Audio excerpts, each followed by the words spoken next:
What's up, everybody? We are back with another episode of Friday Night Shenanigans. I'm here with one of the OGs, Tony Schultz. This is how it first started, like over a year ago, which is crazy to think that it's been that long, but it has. It has been over a year since we got this going. But yep, it's gonna be just like old times, just shooting the shit and figuring out what's going on. We got a lot to talk about tonight. We're gonna talk about some of the tournaments that we've been fishing here recently. I know Paul can't be with us tonight because he's got a tournament early in the morning tomorrow, so best of luck to him. Riverboat Rob's got work, respect it. Got to work before you can play, right? And then I got duty all weekend, so I'm going to have to take it a little easy on the brewskis tonight. But it's going to be a good weekend. If you guys aren't out there fishing this weekend, I don't know what to tell you. Now is the time. Now is the time to get out there, But I think we got to start. We'll get it out of the way, because I want to get it out of the way. And I think you already know where I'm going with this, right? Are we going to talk about the post that We're going to talk about the post. We're going to talk about the post. Okay. So for those of you guys that follow us, okay, and we love that you follow us, and if you're new to the show, welcome. We're happy to have you here.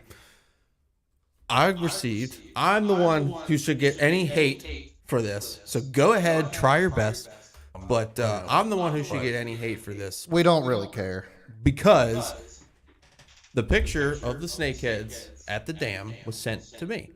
So, by a personal friend who I know very well, who I trust, who I've, fished with, done business with over the years, this, that, and the other.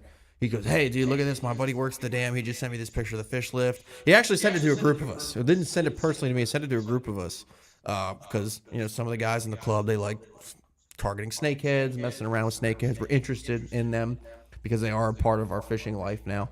So, I asked him, I said, "Hey, can you give me some more information on this? When was it taken? What's the deal?"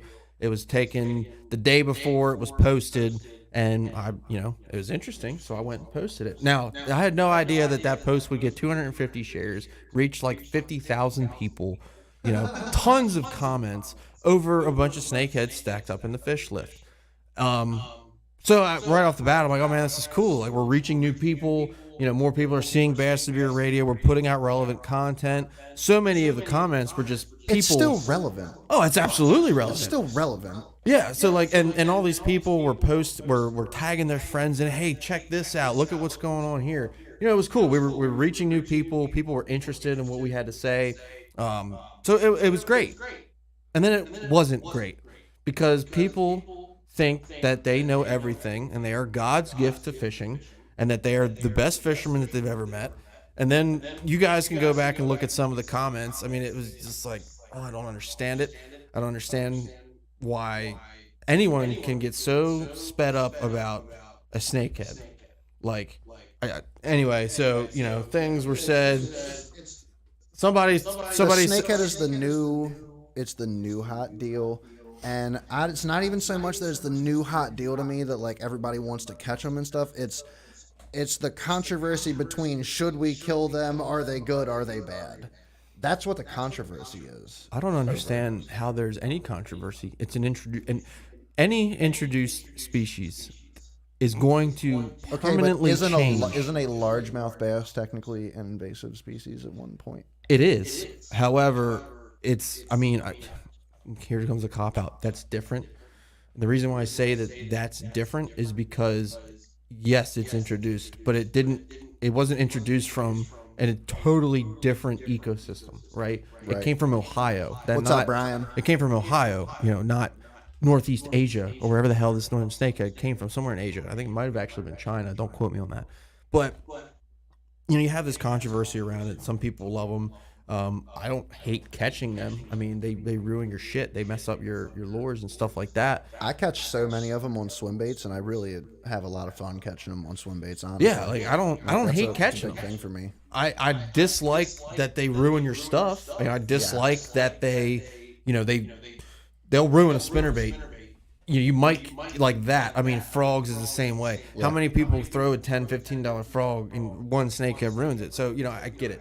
But anyway, they're just, I don't understand how people could get so bent up about, they were so certain that picture wasn't taken at that location. And I'm like, okay, what other fish lift is there?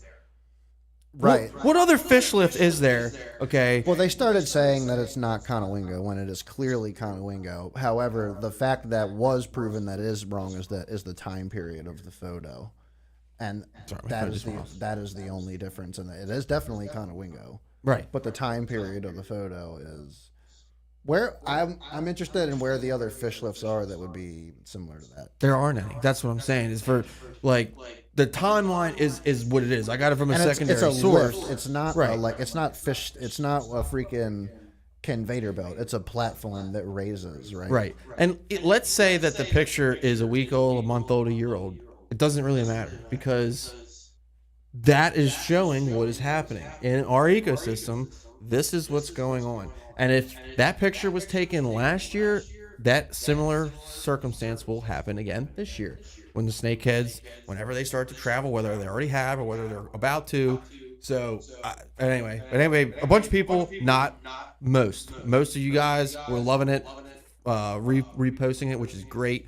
But there was a few that were just like, what do you guys do all day? Like, you guys just scour Facebook? I didn't understand where it drew the hate from a couple of individuals. Yes, the time period of the photo was off, but like, there was nothing negative said about Snakehead or anything like in the photo. It was just a photo of a bunch of snakeheads. I think it was a bunch of guys who think that. I feel like it's just trolling.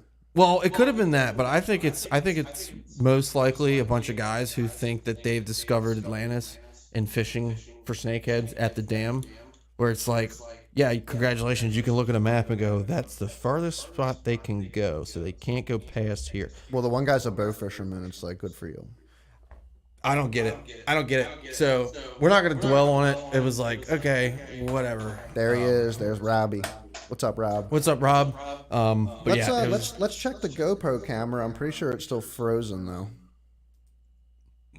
Oh, it's off. It's not on. That's why it's not working. But you guys can still hear us. Hold on. 5 seconds. 5 Sekunden. It's in German. But so we'll leave the snakeheads alone. We're not gonna not post about them. Obviously, we're not gonna not talk about it. But that particular post, I don't care about it anymore. It is what it is.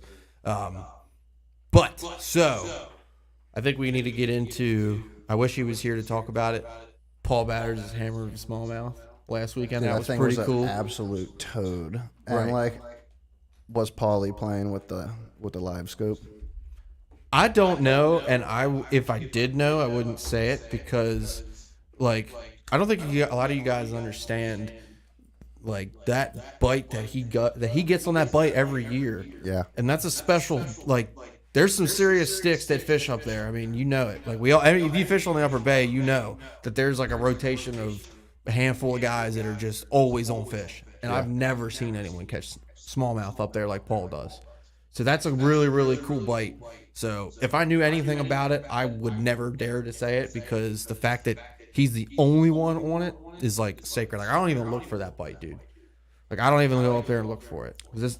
It's his. Well, I'm not even talking about it. I mean, that bite specifically, but we all know that he's been working on using the live target imaging to find deeper fish. Yeah, I don't know. Like, maybe he would say it That's if he's not at a the secret. liberty to.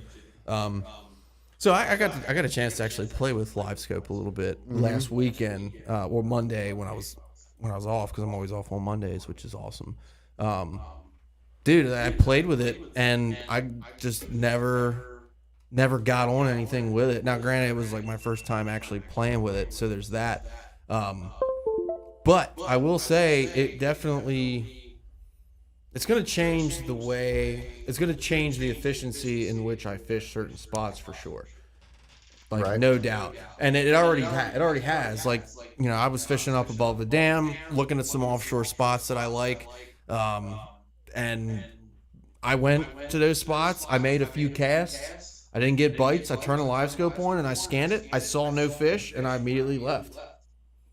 I mean, and I went to my other spots and caught fish. So you're utilizing it as a tool as it should be. It's not putting fish in your boat. It's Right. eliminating dead water. I think that's a huge part of it. And I've already kind of started to put that together because, again, you can look for fish on live scope all day long. But if they're not there, you're not going to see them. Right. And I think that's a really important part of it from my very limited experience with live scope is I like to do a lot of offshore fishing up there. And if I don't see them on the scope, now granted, I don't really have it dialed in perfectly yet, so there could have been a few there, but like there were other spots in the lake I went to where I saw fish and caught them.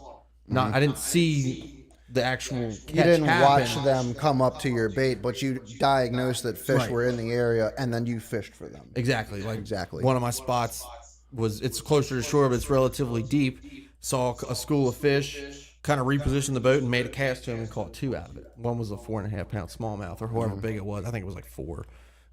So it's a good tool.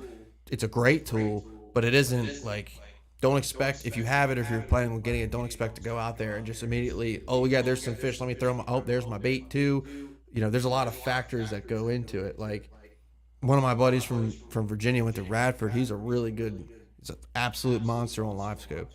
And he was telling me, because I had a bunch of questions for him, he's like, look, the clearer your water is, the better you'll actually see the fish too. You know, live scope is, if your water is not gin clear, you will actually like not see the fish as well. Mm-hmm. And there's nothing you can do about it. That's the way it is. So if you have like really muddy water, your live scope's going to be limited, which is interesting. You know, what's going on, Martin? Tell us a little bit about how you did today. I saw you were out there, and then somebody else. If you guys are hearing echo, let us know. Hopefully, are not having any echo problems. Don't know why I even unplugged one of the microphones since it's 2 of us tonight. How bad is the echo? Rob said there's echo as well. How bad is it, Rob?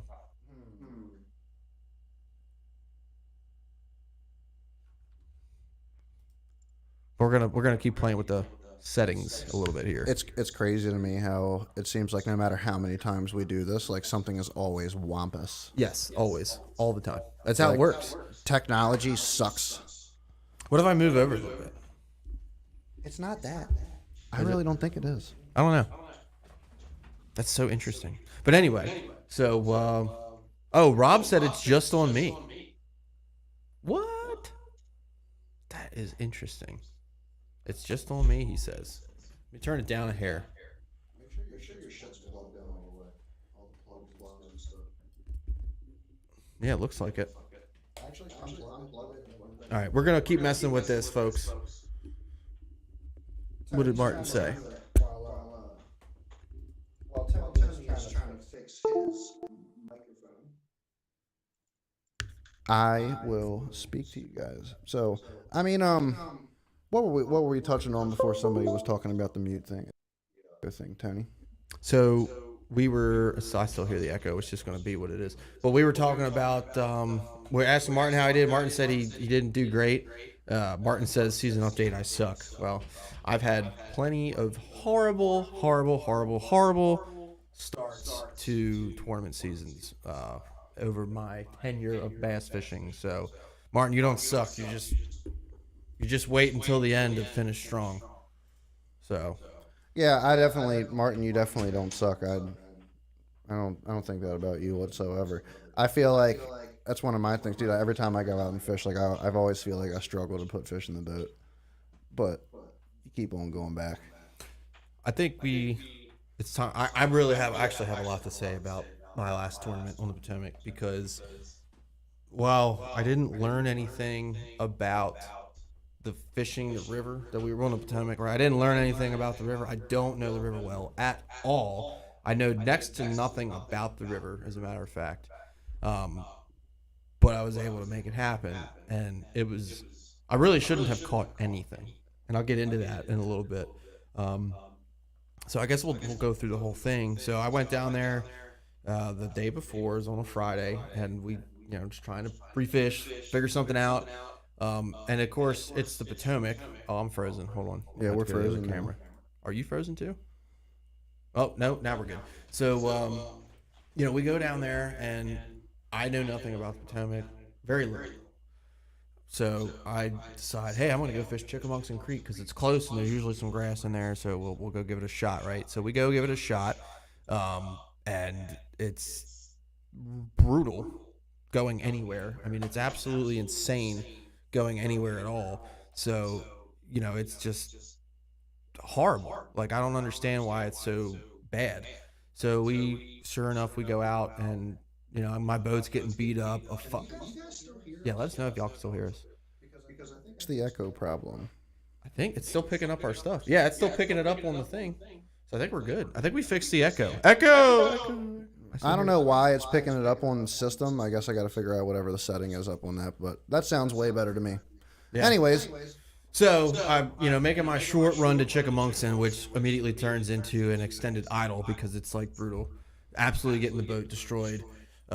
Just, barely run on planes, stuff like that. Here, can we let's turn the volume up a little bit. Martin, do you know you can't hear us? What does that mean? sounds like it means that he can't hear us. Can somebody please type out I can or I cannot hear you? Because with this audio stuff is annoying. This is really starting to get agitating. I mess with this audio. I don't mess with it all the time. Like, it worked in other previous episodes, and then I'll just, like, start it back up. Why did the system go back on? I turned it back on because Martin said... So you couldn't hear us at all for a second. Is that what happened? Like, we were completely mute? I'm about to find out right now. Wait a minute. See the volume on the system? Turn it all the way down. Is that better? I think that's better. Because you're on your phone now, right? Yeah. I don't hear echo anymore. That should fix the whole thing. Dustin said he can hear it, so I think we're good. I think we're still good. If we're still good, let us know. There's a little bit of reverb, but it's not that bad. So stupid. Sorry. There's so much going on. I hate technology. Martin, you fucked us up. Sorry, you freaked us up. Martin said he could always hear us. Damn it. Oh well, it's all good. We still love you. We're still trying to figure out this new setup. It's awesome. Chad's done a great job with this. But anyway, so practice day. Go down to the Chickamauga, look at my wounds. I catch a couple fish in a very, very tight area. So right away, I'm like, okay, there's definitely fish here. We're going to leave it, find some other grass in Chickamauga, and go back to Mattawoman and try to put something together. Because you always got to have a backup plan in Mattawoman, because 99% of the time when I go to the Potomac, it's blowing its ass off, and you just can't leave Mattawoman. So if you're on fish across the river and it's treacherous to get over there, you're screwed. Mm-hmm. So you always gotta have a plan, have a spot in Mattawoman, and have something local. So I run back to Mattawoman, go to a spot that I know it's the only spot in the creek that I've actually caught fish in, period. Catch like a 4-pounder right away. I'm like, okay, guess these are my 2 spots. Hope it works out. So sure enough, next morning we launch. I launched dead last, which is just always happens. I don't know why it always happens. It was a random draw. So launched dead last, run down to Chickamauga. It's a nautical event again. Trying to get there, it takes me like 15 minutes to go where it would usually take 5. Just getting beat up, and got to really actually use my jack plate all the way down, which makes a huge difference. Like a huge difference. I totally should have been spearing. I wanted to touch on that later. How's your boat doing with all that stuff? Yeah, but no, I keep on going to Chickamauga. I should have speared at least 2 waves going over there. I would have if it wasn't for that jack plate, for sure. So anyway, we get down there, and I'm the first boat in the creek because we launch early, and I'm in there. I get to my first spot. I power pull down with my brand new 10-foot Raptors. So I pull down and I start fishing. Well, it's blowing pretty good. Like, it's blowing pretty hard. So it's very annoying because where I'm casting, the tide's blown out anyway because of the way the wind's blowing, and it's pretty much white capping. And I'm like, damn, this sucks, because these fish are only in a foot and a half of water. White caps is taking 6 inches of water away at any given time. I don't know where these fish went. Like, I didn't catch anything over there. So I go to another grass spot, and right about the time now there were a couple fish that a couple boats had already pulled into that spot. So, I don't have my pick of the spot that I had fished the day before. So there's a couple boats in there, and I get to where I'm plenty far enough from everybody, and it's a typical Potomac Upper Bay flats party. There's a couple boats on it, nothing crazy. Everyone's respectful, nobody's in each other's way. Put the poles down, start fishing, hook up with a big one first cast on a wacky rig, and it's on. I'm like, this is a good fish. Never saw the fish, just got off. like for no reason. Like how does it get off a wacky rig? It's an exposed hook. How does that happen? Just for no reason. So I'm like, damn, this now I'm like agitated because I didn't catch anything on my first spot. And now like I'm going all the way down here and I just lost a good one. You know, and there's boats everywhere, so I can't really move anywhere to find a little bit better grass in this general area. And then these guys in a Phoenix were kind of in the area. One guy catches one, they immediately pull down, and then they're just rapid fire one after another rattle traps into this one small clump of grass, and they're doubling up like cast after cast. I'm like, damn, this sucks. I can't get a bite right now. And these guys have caught at least 10 keepers. And they were fishing the Fishers of Men. They got third in the tournament, so they were catching the right fish. They weren't catching squeakers. I mean, they were catching good ones. So that whole thing happens, and you know that's like heartbreak. So I finally run back to Mattawoman. It's like 9:00 at this point, maybe 9:30.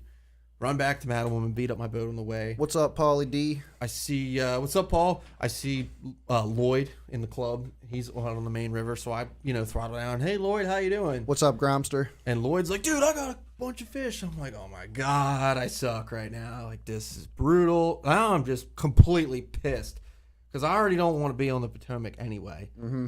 And it's windy. Like, I didn't catch anything in 50% of the spots that I had. So now I'm like, this is just... in my head, it's 9:30 in the morning. In my head, I'm like, this tournament's over. I'm blanking. I'm done. I'm totally mentally checked out, which I don't usually get like that. Right. But I guess it was just a combination of like, oh, I'm on the Potomac. I don't want to be here. It's rough. I just got beat out of the grass that I found yesterday. This is not going good. I go back to my spot in Mattawoman. The same spot that I caught, the only spot that I've ever caught fishing in Mattawoman. Put on one of those shallow Strike King crankbaits and just start throwing it. I'm actually so irritated at this point. I'm like, Potomac. Like, out loud. I remember the text messages clearly. Yeah, like, by myself. I mean, I'm texting you guys in the group chat. I'm like, I fucking hate this place. I'll never be like, sad if I never fish. I won't be sad if I never fish the Potomac again. Yeah, I'm like so actively PO'd. And I'm just like, my God, it sucks. So, right, 10 o'clock happens. I'm just I'm going through the motions, man. Going through the motions and get one. I'm like, okay. I get in the boat. I was not even ready for this fish. Didn't have the net out. Just boat flip it. Didn't even have the net. I'm like, okay. Well, I'm not going to blank. Thank God. I'm not going to blank. I'm still pretty agitated. I'm like, all right. Not going to blank. Cool. So now the pressure's off. All I wanted to do is not blank on the Potomac because I usually, if I'm going to blank, it's on the Potomac. It's on the Potomac. Absolutely, without a doubt. I've blanked on the Potomac more places than anywhere else combined, like without a question, without a doubt. So before I go on, I think these beers are cold enough. Oh yeah, let's crack one of those babies open. What are you guys drinking with us? If you're drinking with us, let us know what you got. We swapped it up a little bit tonight. Yeah, whether we don't drink a certain beer anymore, its name will not be mentioned. Ooh, we got the Samuel Adams cold snaps going on here. I actually really like these. Oh, dude, these are fire. If you haven't had a cold snap, get you a cold snap. But for those of you guys that are just coming on or just joining us, we're talking about my tournament on the Potomac last Saturday and how I usually do horrible on the Potomac. So anyway, I got my first fish. And that's exactly what I wanted to do after I caught that first fish, was just be like, okay. So now I'm at least pressure's off. off. It's time to drink. Like, I'm good. Like, I'm not going to blank today. Thank God. So the craziest thing is I caught 4 out of the 5 keepers on a different bait in the same area. There's no rhyme or reason to All it. 4 fish came on a different bait. Well, I had a limit, but only 2 fish came on the same bait. So I caught fish on 4 different baits. Mm-hmm. 4 out of my 5 keepers came on completely different baits, and I'll get into that. Was there any pattern to it at all, color or something? No, every different color, different bait, different everything. You just hit 5 fish in the face. I don't know, dude. That's what I'm saying is I don't know. This tournament was 100% luck. I should have blanked this tournament. I was pissed off. I was not right mentally. I had accepted defeat before that tournament had even started. And you know what, Dustin has a good point, and I actually agree. So, not to cut you off, but I'm with Dustin's. I'm on Dustin's team right now. So, Scuba Steve and John Hansen are actually fishing the Potomac right now, and Oh, cool. they've been blowing up my phone all day long, just smoking fish. Yeah. Oh, dude, like I mean, just killing it down there on the Potomac right the now. fishery is actually a tremendous fishery. 6-inch paddle tails too. Like the fishery is tremendous. I just suck at it. I've never even fished it. Dude, I almost went back on Monday. I'm not gonna lie to you. I really almost. What's the went back. drive? Hour and a half, Depends hour on where- 45. Hour 4. It depends on where and when you go. So if you go to Smallwood without traffic, hour and a half, hour 45. Getting home is rough. Getting home is closer to 3 hours most of the Isn't the time. Maryland state record tidal bass is out of the Potomac as well? It is. Yes, it is. It absolutely is. Mm-hmm. So I mean, there's other options. You can launch. Paul, yeah, it's 92 miles from here to Smallwood. That's the Shit. Smallwood. You could launch at Fort Washington, Piscataway Park. We used to launch club tournaments out of there. Marshall Hall, which is closer than Smallwood's pretty much as far as you can go in Maryland. I mean, there's probably a ramp near Port Tobacco, but nobody launches there. Everything else is in Virginia, like Bellhaven's over that way. It's closer, it's further north, and then Aquia Creek. There are options, but you're gonna drive to get there. Right. Like I think the closest one's Fort Washington. That's about an hour 15, which Have isn't hateful. no problems whatsoever making a drive for a decent. Obviously, you don't just show up to a fishery you've never fished before, especially a large fishery like the Potomac, and just catch fish. You know, the funny thing is, the first time I ever fished the Potomac, that's exactly what happened. I went to my first spot and I caught a limit, and I was like, "This place is awesome," and I've never done shit since. Really? Yeah. So anyway, I agree with you, Dustin. It is absolutely a tremendous fishery, and I see that now based on somebody who has no knowledge of the river can go and catch a healthy 5-fish limit. You know what I mean? Out of one spot.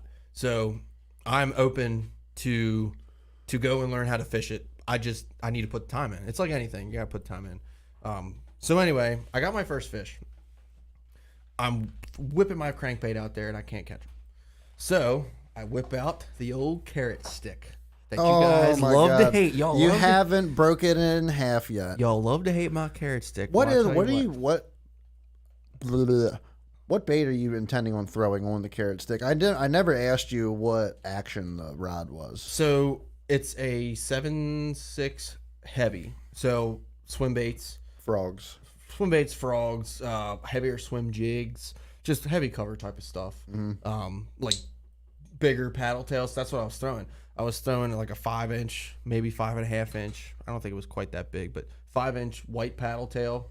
You guys that fish with me, you know how I rig it. I'm not gonna say it on here because it's kind of my thing, but you guys know how I rig it. I'm sure you've seen me throw it before. yeah. So just standard white swim Just bait. smaller. I mean, not terribly small, like decent sized profile, like definitely bigger than this beer opener, if you guys can see that. I mean, it was every bit of 5 inches, every bit. So I throw that out there, like second cast. I'm hooked up. I'm like, oh wow, this is a nice fish. Just get it in, boat flip it. As I'm boat flipping this fish, I'm like, this is when this carrot stick's gonna break, and it didn't. So it was cool. Felt everything, by the way. Like, it's a nice rod. Like it's gonna break eventually, but it is a nice rod. On your hook sets, Dude, yes. I leaned on this one too, man, and it didn't break. So They don't break on every lean. no, but it will. It's going to happen. We're just like looking forward to the moment when the carrot stick is gonna break in half on Right. the boat. And I swear to God, I hope that we're recording on that moment because that's gonna be great. It'll happen Luckily, in the we have Thursday Paul nighters. breaking one of his St. Croix while he was setting the hook last year. We're gonna get you snapping that carrot stick. It'll probably happen in the Thursday nighters when I'm throwing frogs with it. If we get a video of me breaking one of my rods, you're just gonna see a grown man cry. So I got number 2. I'm like, okay. Now at this point, I'm looking at this as bonus points, right? And I'm looking at my watch. It's probably 11 o'clock. I got 4 hours. I'm like, okay.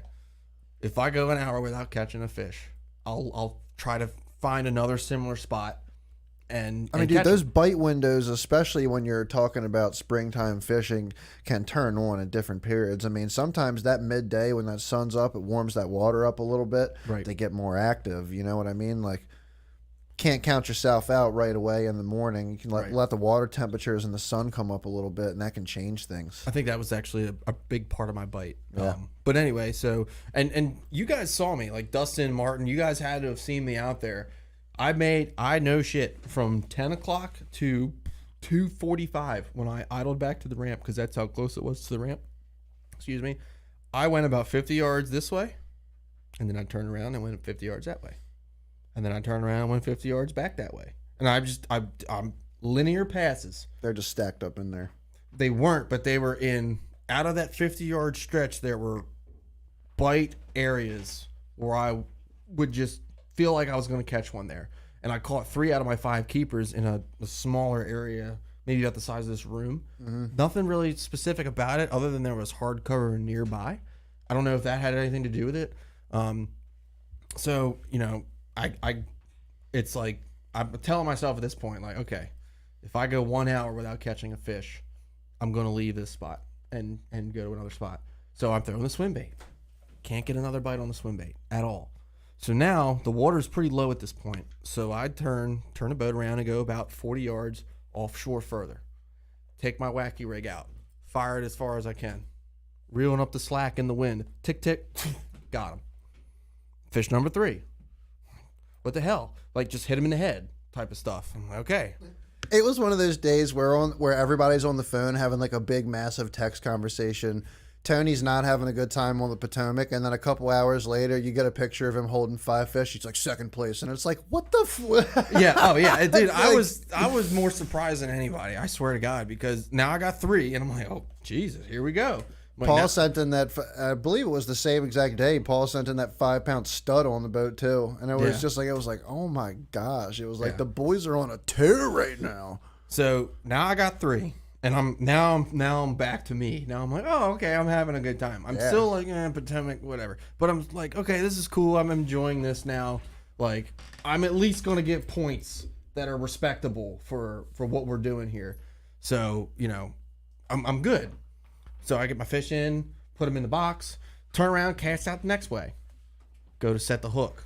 Feel a good thump. Oh, that's our new team mascot, by the way. Like, set the hook. Dude, the first and only time and so far where I break my line at my FG knot. First and only time. Oh no! I retied it before pre-fishing that Friday and caught like 4 or 5 fish on that rod. So, and it was weird. It was like as soon as it just, I didn't really whack them either. As soon as it just kind of got halfway tight, it just broke. I'm like, oh my God, that's gonna hurt. That's gonna hurt. So I tie a new FG knot. Get everything back on, get my Senko back on, throw it out for about an hour. Nothing. I'm like, all right, making one more pass. If I don't catch him, I'm leaving. So now, Chad's gonna be really upset. I got the orange Berkley slobber knocker on there. Did you just say Berkeley on this podcast? The Berkley slobber knocker, the imitation jackhammer, the whatever. I just like, God damn it, Tony. Won't buy a jackhammer, goes out and buys a slobber knocker. Yep. What's the price difference? I don't know. I don't care. But now I'm going to buy the slobber knocker. I'm going to buy that one. I can tell you. So, and to be honest with you, dude, the reason why I put that one on is because when I'm out there in the grass, and you'll see it the more you start to fish the bay, and you guys that fish the grass, you guys know this. Like, everyone's throwing a chatterbait this time of year. Everybody's throwing them. Yeah. So I'm looking. I actually had an orange chatterbait on that rod, and I took it off to put the slobber knocker on because the slobber knocker is different. Are you a believer in the orange chatterbait this time of year? I believe in it. Orange cranks, anything. I believe in it in the springtime and the fall, for sure. Dude, you know what? I've done it. I've thrown the orange. I own a lot of Fire Tigers, or not Fire Tiger, but I own a lot of like. Okay, so Mega Bass calls it like a violent viper color, and then obviously. What is the jackhammer color? They call it the Fire Crawl. Fire Crawl. Yep. I own it and I've thrown it and I have produced some fish on it, but like, dude, overall, it's really hard to just beat a shad imitation or just a pearl, in my opinion. I think a lot of it in this area has to do with the water clarity. So you just that translucent. Like a white is very contrasting. It is, but an orange is a little bit. It feel like. When you fish it and when that bait's coming in, like at the end of the cast, there's almost like an orb of refracting light or reflecting light that's coming off that bait. That, yeah. And I think it's a little bit more distinguished with orange. I think it's because of the watercolor. And we have a lot of this time of year. Those fish are in the grass. They're up shallow. They're eating crawls mostly. I don't think they're really. There's some fish chasing Well, bait. dude, I sure, thought but- the science behind the fire crawl color was kind of the springtime comes around, the crawfish come out, they get out, they hit that sun, and then those crawfish will go from that blue color in the wintertime and they'll turn to that reddish, orangish color. Now, the thing is, though, is I feel like that's a lot more prevalent in southern states. What, the crawls? Well, like obviously, like Louisiana and stuff like that, like eating crawfish and stuff is a lot more prevalent. But I've caught a lot of crawfish in creeks and everything as a kid growing up. You know what I'm saying? Like Right. catching 10, 12 crawfish, taking them home, steaming them up. You know, just Good doing, old boy just, shit, yeah, just right. doing good old boy shit as a kid. And never once did I catch one out of the stream that was orange. They were always like a brown, like, dude, the green pumpkin. They look like a green pumpkin crawfish, honestly. Like, that's what all of them look like. Yep. So, where did the orange come from is what I'm trying to say. I feel like it has to be maybe more southern based because the crawfish around here aren't orange. I think it's the not tips. in the I springtime. think it's the tips of the claws. So, why make the whole bait orange? I think the fish key in on the tips of the claws. When you think about it, right? If everything's green, if I'm a hunter, right? If I'm a hunter, which I am, but not a great one, and everything is green, right? And I know that a white-tailed deer. Martin says our stream didn't have hydrilla. I get that, but why would the hydrilla cause just a difference in sun rays? You know what I'm saying? I don't think it changes the color of the crawl. I think the fish key in on the orange, even though there's a little bit of it, is everything's green and they see orange and they know that orange means a crawl.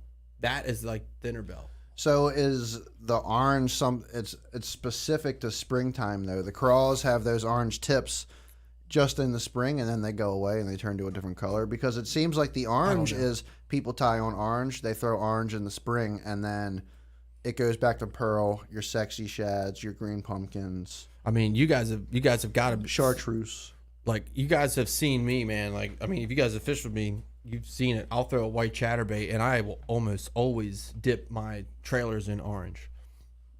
I prefer in this area, I prefer orange over chartreuse any day. Now there are certain situations, yes, but See, but 90% of other people that fish they throw chartreuse over orange right now maybe that's part of it. during the summer. I throw orange all the time. Orange is like You throw orange year round. yeah, oh yeah. I Now know you- the chatterbait might not be orange, but the little tip of the trailer that's going to be orange. Mm-hmm. I think it just they key in on it. I don't know why. I think they key in on it. I think it has a lot to do with crawls. Now the reason why I think it's especially great this time of year is this is the early part of the year where a lot of the fish are starting to move into grass, and the crawls are already in the grass. So And that when- grass never died. some of it doesn't, and some of it does. A lot of it is. I found a lot of green stuff doing a little bit of cranking. Did you? There is some a lot of brown, kind of deadish stuff, but it never fully killed it out. I don't think.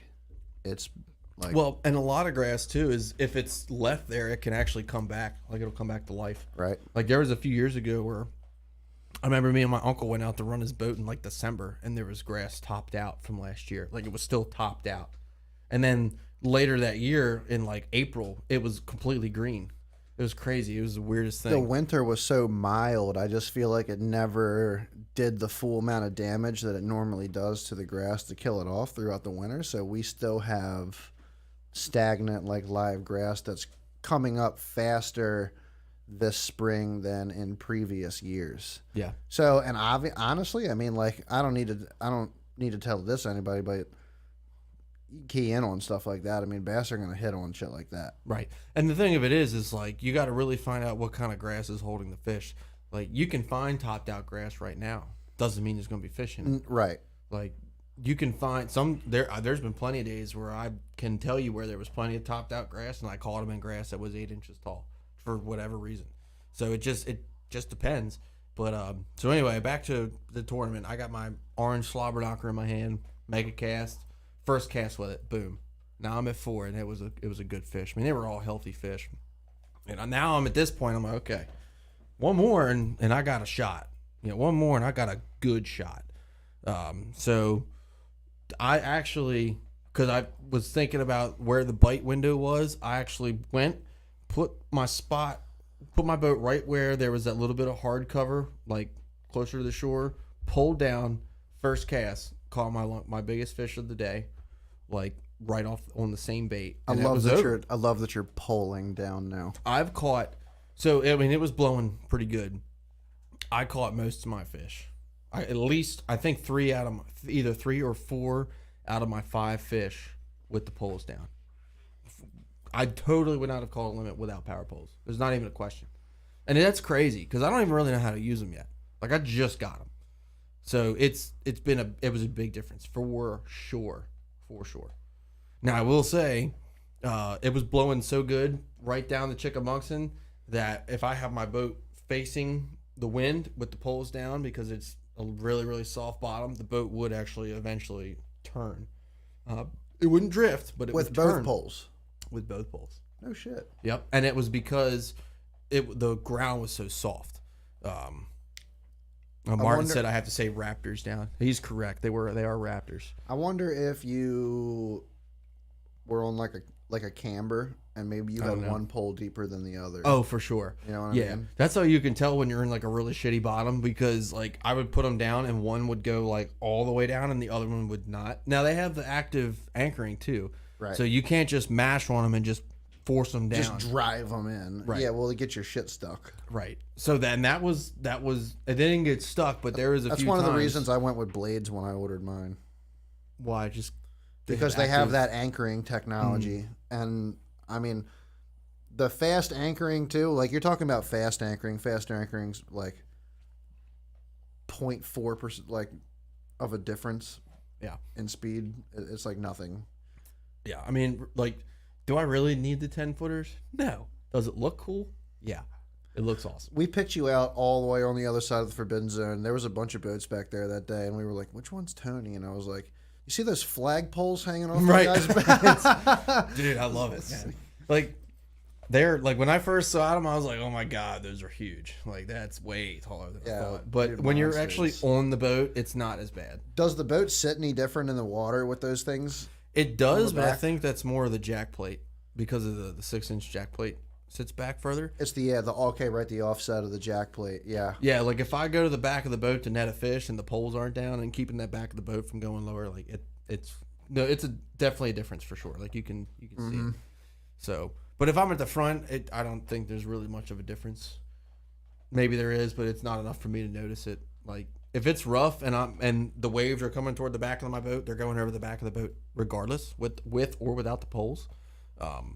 So I don't really have that issue anyway. But I can say without a doubt, without a shred of doubt, I would not have caught a limit without power poles on Saturday or Raptors. Martin, sorry, but like, so if any guys are on the fence, I recommend them. I can't wait to use them for the rest of the year because it was an awesome difference.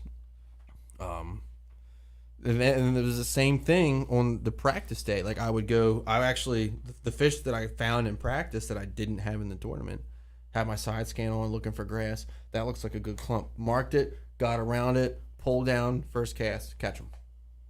With the pole, with the Raptors down because I don't have to worry about moving. Were you using your scope at off? No, never turned it on. Right. Never even turned it on. Again, it's a great tool. I think a lot of people think that, I have live scope now. I'm going to catch 20 pounds and I'm going to see every fish that I catch. It's not realistic. There's most guys have them. Most guys have it now, and it doesn't help a lot of people all the time. It might help them once or twice here and there, but I don't think it. I think you really need to put a lot of time into it. From my initial experience with it, it's going to require a lot of time to get good with it, for sure. Like at least a year, maybe longer. For me personally, to really get good with it. Like I can see my bait and stuff, but it's not like every cast I don't see my bait.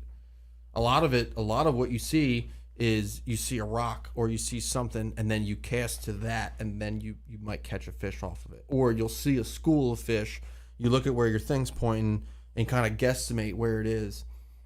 Everybody thinks that, there's fish, I'm gonna throw them up. Yep, there's my bait, and look, one just ate it. Boom. Like that happens, but I don't think it happens nearly as often as they like you to think. Right. So, but I'm happy with them for sure. Like I mean, that being said, that's one of the topics that we're going to have to cover in one of the more future episodes here too. Is I'm ready to purchase sonar for the Ranger already, even though I don't even have it yet, which is something else we're going to talk about. Yeah, we got to talk about that too. I'm ready to purchase one new sonar system for the Ranger now. Gesundheit. Oh, that was loud, wasn't it, buddy? And 360 or freaking active target. Like, I don't know what to do. 360, active target. 360, active target. I'm a huge Lowrance fan. You know that I really like Lowrance. But it's like 360 is still the competitor in 360 imaging, the lead competitor in 360 imaging. Like, I think Lowrance has something that you can do with their active imaging transducer to make it like So it's called 360. Garmin does the same thing. I don't know that Humminbird does it. It's called perspective mode. And the Yes. mount, you swivel a mount and then you actually aim your transducer and it shows you like I think it's 80 degrees. Maybe. I think it's 80 degrees from left to right. Because the transducer shoots the same beam all the time. It's either shooting it like this, it's either shooting it like this, like straight down, or it's shooting it like this in the perspective. So that's essentially what you're doing. 360 obviously gives you 360. But the perspective mode on these active targets and whatever, like if I really want to fish that log, I can see fish on that log the whole time. I'm wondering why Lowrance and Garmin haven't tapped into the 360 market at all. Is it just because Humminbird has it patented on complete lockdown? Like, I don't know. I think if I had to guess, I would say they probably feel like they don't need it. And the reason why I say that is because when Humminbird 360 came out, well, Mega Live is not to par with Garmin LiveScope and or active imaging.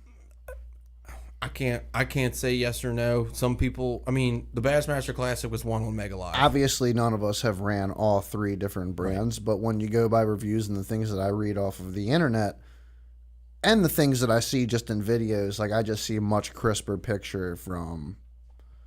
Yeah. Oh, I mean, I think it's fair Lowrance to I think Garmin. it's fair to say that Mega Live is probably a little some iota of a degree behind. Is Mega other Live two. the one with the box that isn't powered separately? Yes. Okay, so I mean, there's where it is right there. Is it's probably just not. It's the transducer is not as powerful as probably. It could be. I mean, You know what I'm saying? we could sit here and talk about it, but at the end of the day, the Bassmaster Classic was won on Mega Live. Jeff Gustafson fished Humminbird Mega Live, I think all the days except the last one, and was leading the tournament pretty much the whole time. So, anyway, that's just to each his own. Everybody has their preferences. But the reason why I don't think Garmin and Lowrance are coming out with the 360 is for the simple reason of when Humminbird 360 came out, it did not revolutionize tournament fishing the way that LiveScope did. It's not even close. Yeah, It's not you're even right. close. So everybody and their mom now is using live imaging. I mean, even Denny Brower said you can use perspective mode in the same way that you can use 360. use 360. I mean, I'm not gonna say one totally Can I get trumps the another other. Frosty Boy? I'm about to get one too. I'm not gonna say that one totally trumps the other, but one kind of trumps the other. Like, why do I need 360 when I can spin my transducer around, on Panoptix, look at the same logs in a certain, general direction. God damn it. There we go. Look at the same logs in the general direction and actually see the fish in real time. Like, that's the other thing is the 360, you're looking at a lot of cover, but you don't see the fish in real time. You don't see them moving, how they react to your bait. I think it's a great tool. Like, I've been on plenty of people's boats that have 360 and it's eye-opening, to say the least. But it did not have the impact on tournament fishing that LiveScope did. And you could be the biggest 360 advocate you want. You cannot argue with me on that, Paul. It's like it I love kind you, of. but I know how much Paul says that he loves his 360, but Paul's also been doing a lot of work on the live imaging too. So I'm really stoked. I'm not gonna lie, like I kind of really do want to get the Lowrance active target. So the Do thing, like a 10 or a 12-inch unit. I think that the 360 does more work in this area later into the season than you're going to get with live, unless you plan on going up top. Fishing grass lines Exactly. on the flats. Yes. And yeah, the contours and stuff like that. But then yeah, going up to the Wingo, and that's when you're going to get into your deep structure. Right. The smallmouth definitely tend to sit a little bit deeper than largemouth. It's like, I mean, and again, it depends on what you're going to fish. If you're going to, like, I love to go up there and fish. That's why I got live scope. I didn't get, if I truly didn't have any interest in going up there to fish, I wouldn't have got live scope. I would have got 360 to fish down here, where it makes the most sense to have 360. That being said, if I really, really want to have that view, I just put my trolling motor or my transducer in perspective mode and get 70 to 80% of the usage in the view that matters to me of what I would get out of 360. So it's a lot of it comes out of preference, but you can't sit here and tell me the Humminbird 360 had the same impact in bass fishing at a tournament level than live imaging did. Honestly, to be honest with you, even when you said that, I had never even really thought about it that way, and you are 110% right. 360 never had even close to the impact that the live imaging has in these tournaments and stuff like that. And I mean, that being said, did you see that post that was going around on Facebook about like 13 different states banning live imaging? Yeah, it was an April Fool's joke. I was going to say it has to be April Fool's or something, but like I definitely bought into it for a second. I was like, we were at a club meeting and one of the guys pulled that up and he didn't know. He was like, dude, 13 states just banned live scope. Yeah. And I'm like, part of me was like, yeah, thank God. And the other part was like, damn, I just bought it. Like, shit. What's going on, Mr. Ken? Good to see you. Thanks for joining us again. We appreciate you. Appreciate you coming in. But yeah, that was funny. So what's all right? What's going on with your Ranger? What did you hear? Dude! Like, what a sore subject right now. I haven't heard anything different from what I've updated you guys on last time. Basically, I'm just gonna I gotta hold my tongue a little bit here. But dude, Rangers had my boat for 6 months now, and 2 weeks ago finally told me they're gonna put the new boat they're gonna give me on the production line. It took you 6 months and me calling you to get the information needed and getting to you and kicking you in the ass to get the process started of building my new boat. So not only has it been 6 months now, but they're saying me that they're putting the boat in the line of boats to be built now. And I'm like, okay, well, it better be moving to the front since I'm already a paid for customer. And they didn't even answer me. Yeah. So, I'm getting a new one. Who the hell knows when I'm getting it? I kind of thought that I was going to have my new Freshie by now and or my fixed unit, which I would have been just as happy with. Right. And now here I am, peak season, and I'm still trying to get it done on the John boat, which, don't get me wrong, like Johnny's put me on the water and taught me everything I know. In reality, the John boat, it's been what I've fished since I started. So no hate on it whatsoever, but I had game plans and expectations for this season to do things a little bit differently. Yeah, and for sure. To have that carpet pulled out from underneath my feet so early in the season kind of has me in a slump, to be honest with you. I don't know if you guys have noticed. I haven't really been at the boat ramp that much. I've fished a handful of times, but it's just been like, damn, man, like the whole Ranger issue is putting me...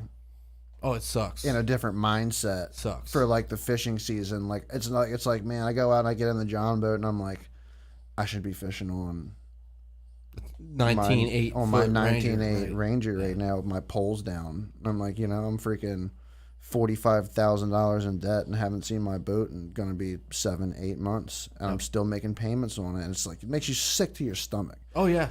And they don't even seem to care about getting the product back to you. You know what I mean?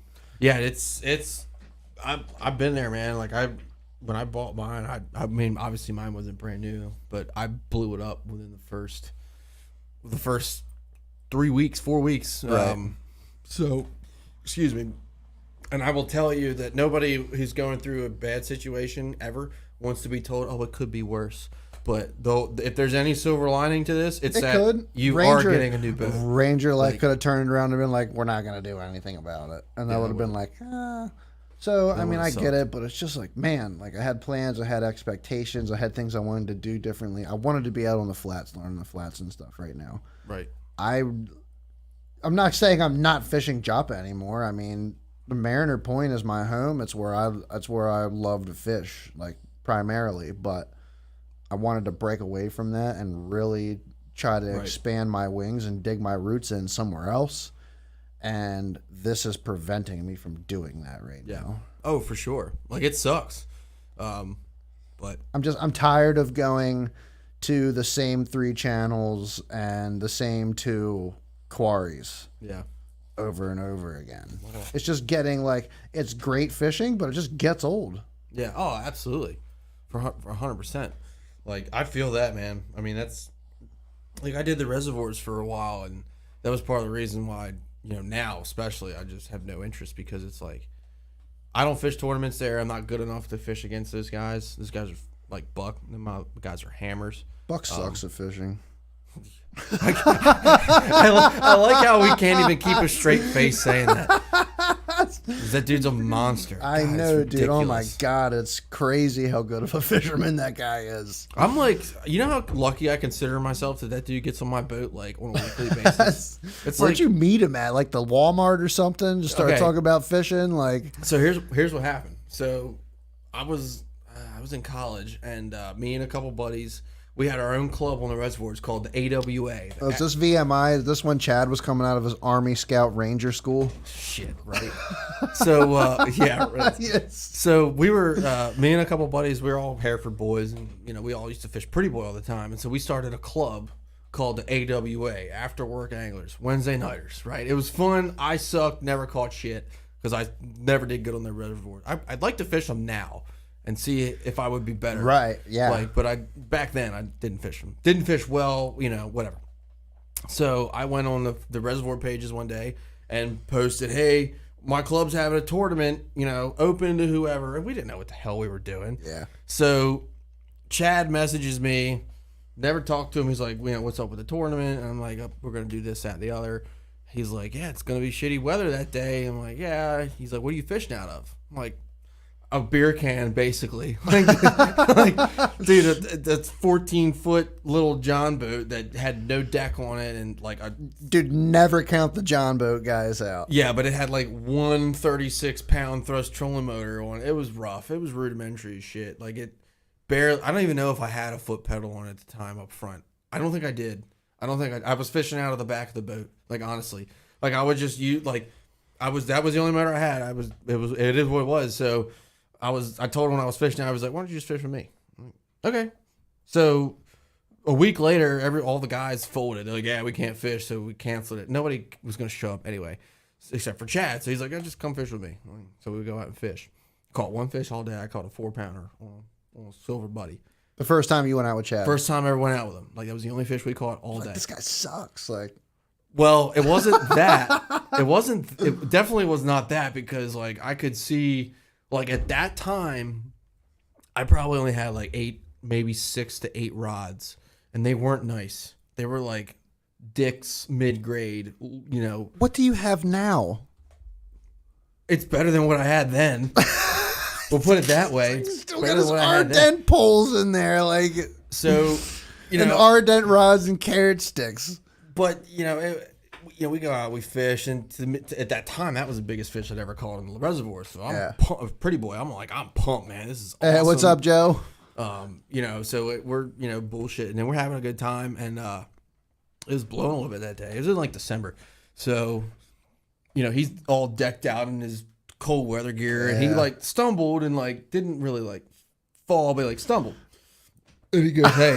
Okay, I see where this is going now. Yeah. I Hold on. What did you show up to the boat ramp in your fucking sweatpants?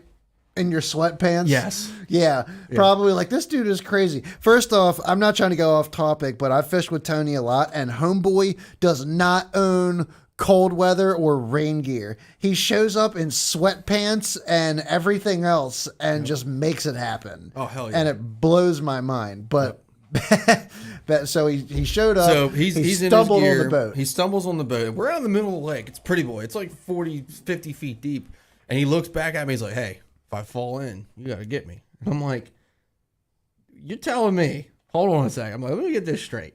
We are out here. That's the first time you're fishing together. Yeah. And we're just shooting the shit, right? I'm like, Yeah. you are out here right now in 50 foot of water in December, and you're telling me you can't swim? He's like, I got in December. In December. He's like, dude, I got one leg. I'm like, okay, whatever. Bullshit. Shut up. Bud. Yeah, I'm like, okay, whatever. He's like, no, I'm serious. I'm like, you're not serious. Like, you know you're not. And he rolls up his pant leg. And I'm like, okay, I'll get you out. he's like, I have a lead weight tied to my side. Dude, I was so thrown off. So that, that whole thing goes on. And we get back to the ramp after not catching anything. And there's this older lady, bless her heart, had this like 160-pound German Shepherd, black as the midnight. Just looked like a wolf, dude. And we beached the boat. And why do black German Shepherds look so gnarly? I don't know, but this dog wanted to kill both of us. Like, I automatically think of the freaking dogs that chase you and freaking Nazi zombies. Dude, that's in what it Call was of like. Duty, like straight up. Like, we're on, if this dog would have jumped, this dog could have easily got in the boat. I don't know why I didn't, but we're on the bank and this dog is like so irritated. Like, when dogs get really mad, they're like foaming out. Yes. Yeah. And I'm like, what the hell's going on here? And we're just looking at each other. He's like, you gonna go get the truck? I'm like, no. No. Do you see what's happening right? No, I'm not going to get the truck. So Take your leg off and throw it. So it was fun. We're bullshitting, and it wasn't a great fishing day. So then a couple weeks later, man, that's all it took. I was like, hey, I'm going out on the bay. You want to come? I owe you a trip. So come on out. He's like, okay. So we go out, launch at like 7 in the morning. It's the first time he's ever fished with me on my boat. It's like 7 in the morning. We meet up at Tidings. By 1 o'clock, neither of us has gotten a bite. Neither of us. And I'm like, damn, this sucks. Like, so I'm like, look, I got one more spot on the bank. Does he fish just as hard as you do? Just never puts the rod down. Oh yeah. You know how I fish. Yeah. Like, I'll fish for an hour. If like nothing happens, I'm like, I need to eat a sandwich. Yeah, he's like that. So, we're fishing and like we're each fishing hard and nobody's got a bite. So I pull up on the spot on the back channel. I'm like, this is all I got left. If they're here, they're here. If not, whatever. So just making bomb casts with a rattle trap. Catch one. It's a 4-pounder. I'm like, wow. I mean, dude, that's like out of his element in a way. I mean, like you're talking about you're fishing 3 feet. He's used to freaking fishing 20, 30 feet. I thought that, but he's a reservoir dude. Well, I thought that, but he had fished with some guys, like some local sticks that have since moved away or like stopped fishing or whatever. So he kind of knew the area a little bit, probably better than a little bit. But so I got the rattle trap. I catch one, and we're all just like, that's interesting. Like, we fished deep, clear water all day, and now we're in this mud pit, and I catch a 4-pounder on a rattle trap in January. This is weird, but okay. He casts out there. He catches one. Now we're like, something's happening right now. I don't have power poles this time. So I put my boat on the bank. What was this, 2 years ago? This was longer than that. This was 2019. 2019. 19, right so, on. Long time ago. So I put the boat on the bank and put my big motor all the way down. Poor man's power pole. Like, it was redneck as shit. So my like skeg is in the mud and the boat won't move.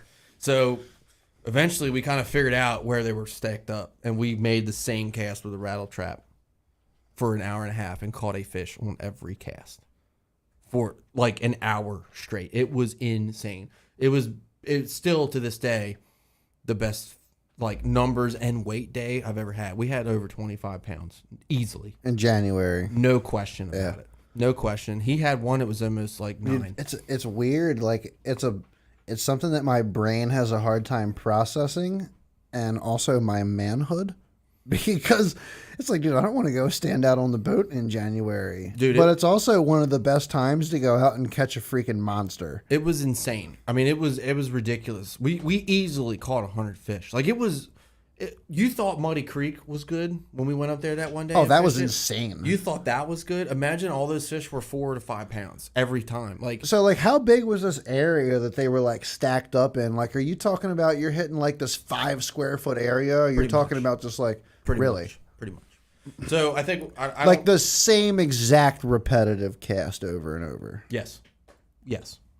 Like you didn't. There was like it would put it this way. The bank was on the left. Hey, not to cut you off, John Hansen's watching, and I was talking about John and Steve out on the Potomac earlier.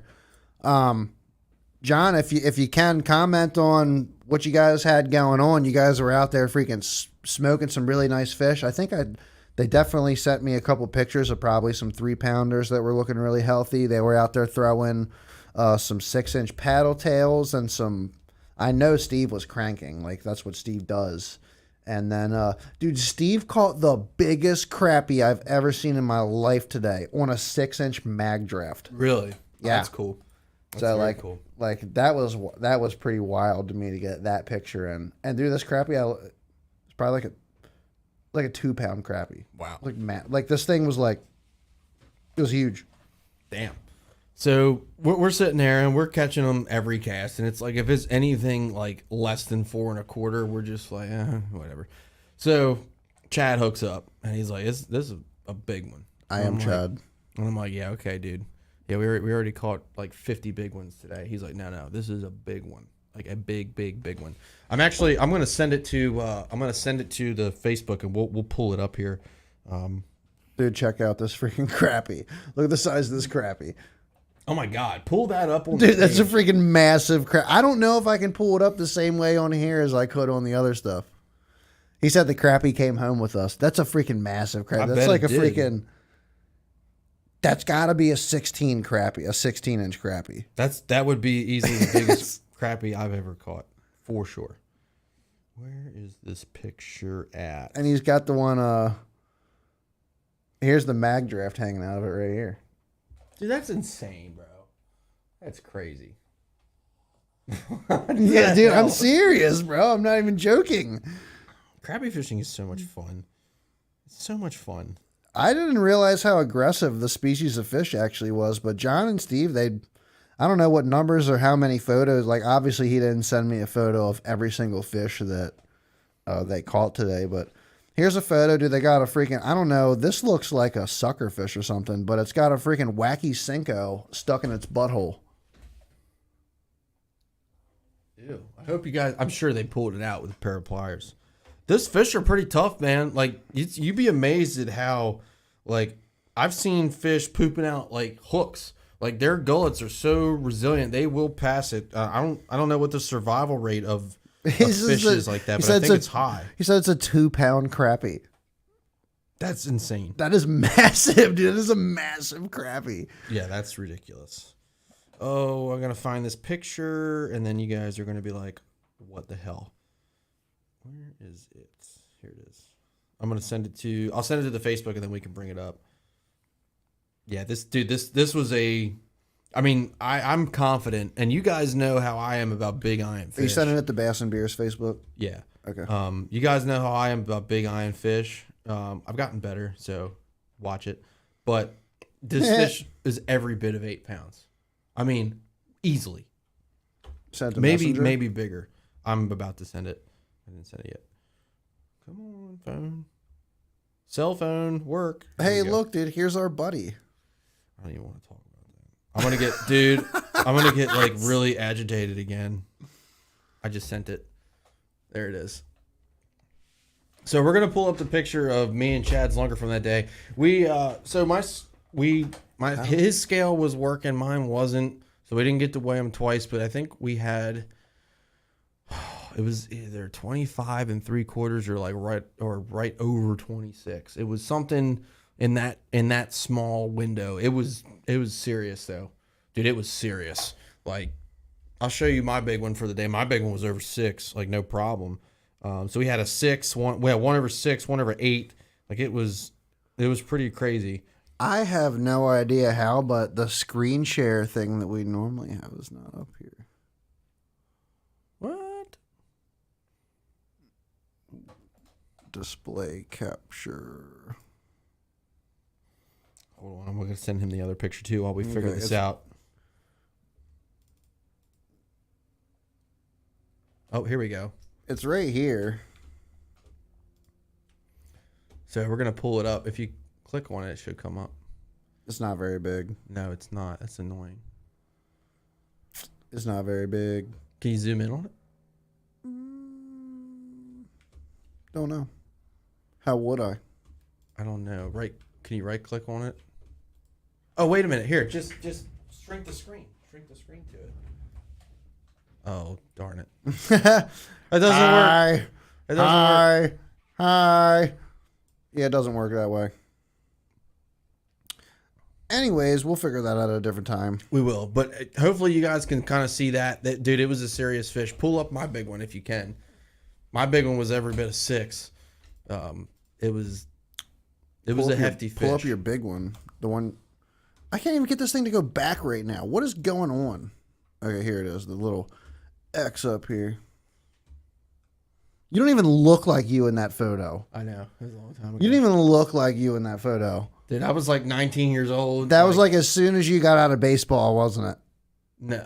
No, because I had my Ranger for almost a year when that happened. I mean, I know how sensitive you are about this, but you just weren't as beefy then. No, I was a scrawny. You're just massive now compared to then. Skinny little beta bitch back then. That's a big fish, though. Good fish. Yeah. Oh, it was one hell of a day. I mean, it was a lifetime fishing day for sure. I got to go out and put some time into actually trying to fish in the freaking wintertime, and I just don't. So anyway, that was the first time that me and Buck ever fished together. You know, that was it, man. And then we fished together as much as we can. I mean, I know he's got his tournaments, I got mine, but we always try to get together and link up. And like last year, dude, I mean, we probably didn't fish together for a while before the Thursday nighters started, and then it was on pretty quick. Now the first couple Thursday nighters we didn't do a whole lot, but we kind of figured out after the first one, it was like, yeah, we're gonna whack them next week. Because once I got on that frog bite, I was like, I know where they're at now. And he's like, okay. And then it was over. I mean, it was not over, but we were going to catch them every week. Yeah. Up until the very end. So John says him and Steve might have caught 50 fish on the Potomac today, but they were out there for 12 hours grinding it. that's awesome. So what do you think your weight was, John, if you don't mind us saying? Yeah, if you could put your best 5 together, what do you think your weight was today? The fish they sent me today were all like, I don't know if they broke the 4 mark today, but they were all like healthy 3+ pound fish from the ones that I saw. Some small ones. John caught like a real small one on a 6-inch paddle tail. It looked like it might have been like a saucy swimmer or something like that. John, can you get it on the Thursday nighters? Absolutely. Oh, man. 100%. I sent you a message about it. Definitely want you to get it on the Thursday nighters. Dude, those are the most fun tournaments ever. I have Thursday nighters keep me alive in the summertime, dude. Oh, it's so much fun. Yeah, that's so much fun. Go fish with all your friends for 3 hours. Come back to the ramp. Do your weigh-ins. Have a couple beers. Discuss what everybody was doing and what was going on. And it's just a really good time. I look forward to the Thursday nighters when they start up every single week. John said they had right at 20. That's a pretty good day on the Potomac, man. That's awesome. That's a good bag. I would love to do that anywhere, especially the Potomac. I will say, not to discount his 20 pounds because that's special for sure. So I was in the tournament last week. I was walking back to the ramp, and there were these 2 old guys, and I was walking by them. And I was like, "Hey, how'd you guys do?" And they're like, "Yeah, we did it." Kind of like Hank Hill. "Yeah, we did okay. We caught a couple of bass today." And I'm like, "Oh, okay, cool. Do you guys fish the tournament?" "Yeah, I think we're." Jesus Christ! It's like, "Yeah, I think we're gonna win it." I'm like, "Oh, what'd you have?" It's like, dude, he sounded just like him. He's like, "We had 24.99." I'm like, "You call that a couple of bass? Like, What the hell, dude? Like, how are you? $24.99. $24.99, and second place was like 23. I'm like, This box Jesus of beer Christ. was $24.99. It's really not a big deal. Like, oh, it was. I was like, holy crap, dude! Like, they had almost 10 pounds more than I had, and I had almost 16, like a fifth under 16. I was like, what the hell? So yeah. Hey, John. When can we get you and Steve to come on the show, brother? We want to get you, me, and Steve, and I want to get into some shenanigans, bro. It'd be a good episode. Steve and John have been fishing together for a long time, and it's like we're like peas in a pod, in my opinion. We just have a really, really good time fishing together. So that would be a really fun episode, in my opinion. Oh, absolutely. Yeah, man, John, definitely. If you could swing the Thursday nighters, it's some of the most fun. Yeah. Some of the most fun I've ever had fishing. I can say that because I did really well last year, but it's a lot of fun. Either or, it's always just a good time. I mean, like I said, it's really about, to me, it's about showing up at the ramp and you're just kind of fishing with your boys. Right. No matter how you do, if you don't take something away from the experience or learn something, you really weren't paying attention. And I've never had like big tournament drama there ever. Like there's no drama. Everyone's there to have a good time. Everybody's just there for fun. This is not, nobody's trying to go pro except for a couple individuals. And yeah, they did not go pro. No, and they won't. So, but yeah, it's a great. I mean, I can't say enough good things about those tournaments, man. They are so much fun.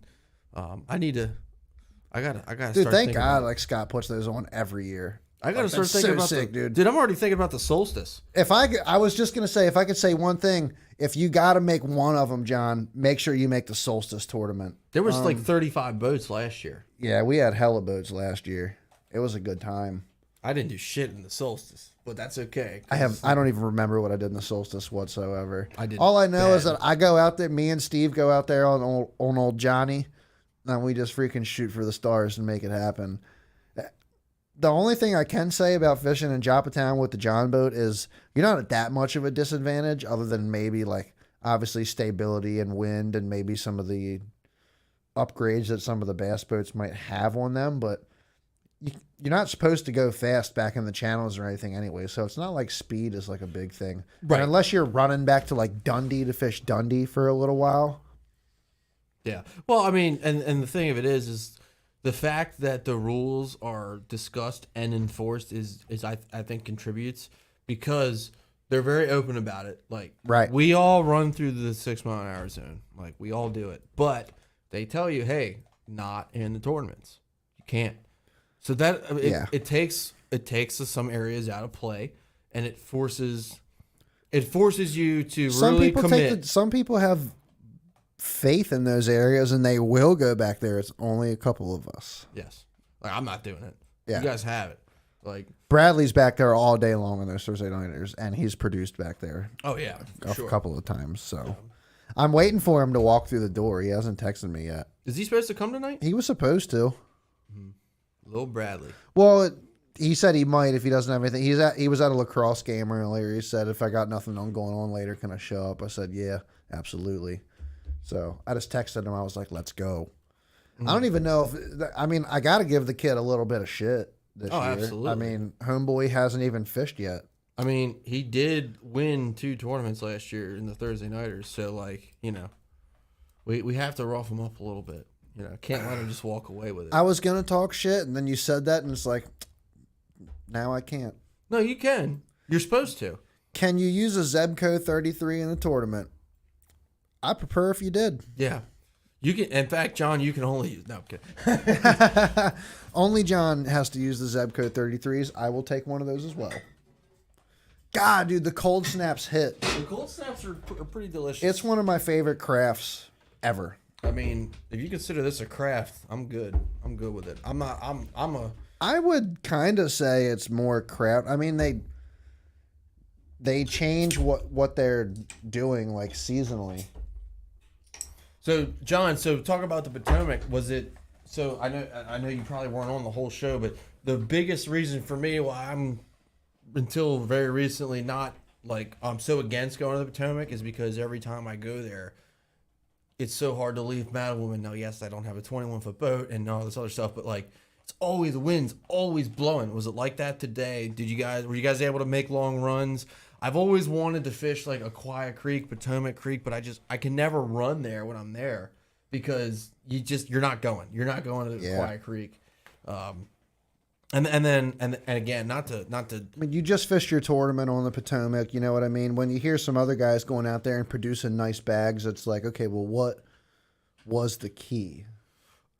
Yeah, I think that's part of it. But the thing about the Potomac is It's huge. It's to us, dude. It's huge. And like, you thought Lake Anna was big. The Potomac fishes way bigger than Lake Anna, man. Like Potomac is up there.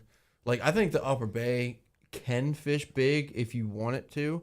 But, like, the two, like, big fisheries that I've ever been on, I've never fished the Great Lakes or nothing in Texas or nothing like that. But, like... Florida. I mean, Okeechobee's up there, but I've never personally fished that. That's a huge fishery, dude. You want to talk about a place that fishes big? Go to Kentucky. Kentucky and Barkley. Dude, huge. Like... Huge. It takes 3-4 hours to run wide open on slick glass. Texas. What about Lake Fork? Kentucky Lake. So the thing about Kentucky Lake is everything's bigger than Texas, Tony. It's Kentucky Lake is like goes through 3 states. Like it's long. It's not that wide. The Kentucky Lake's only like as wide as Conowingo, maybe a little bit wider, but it's just straight.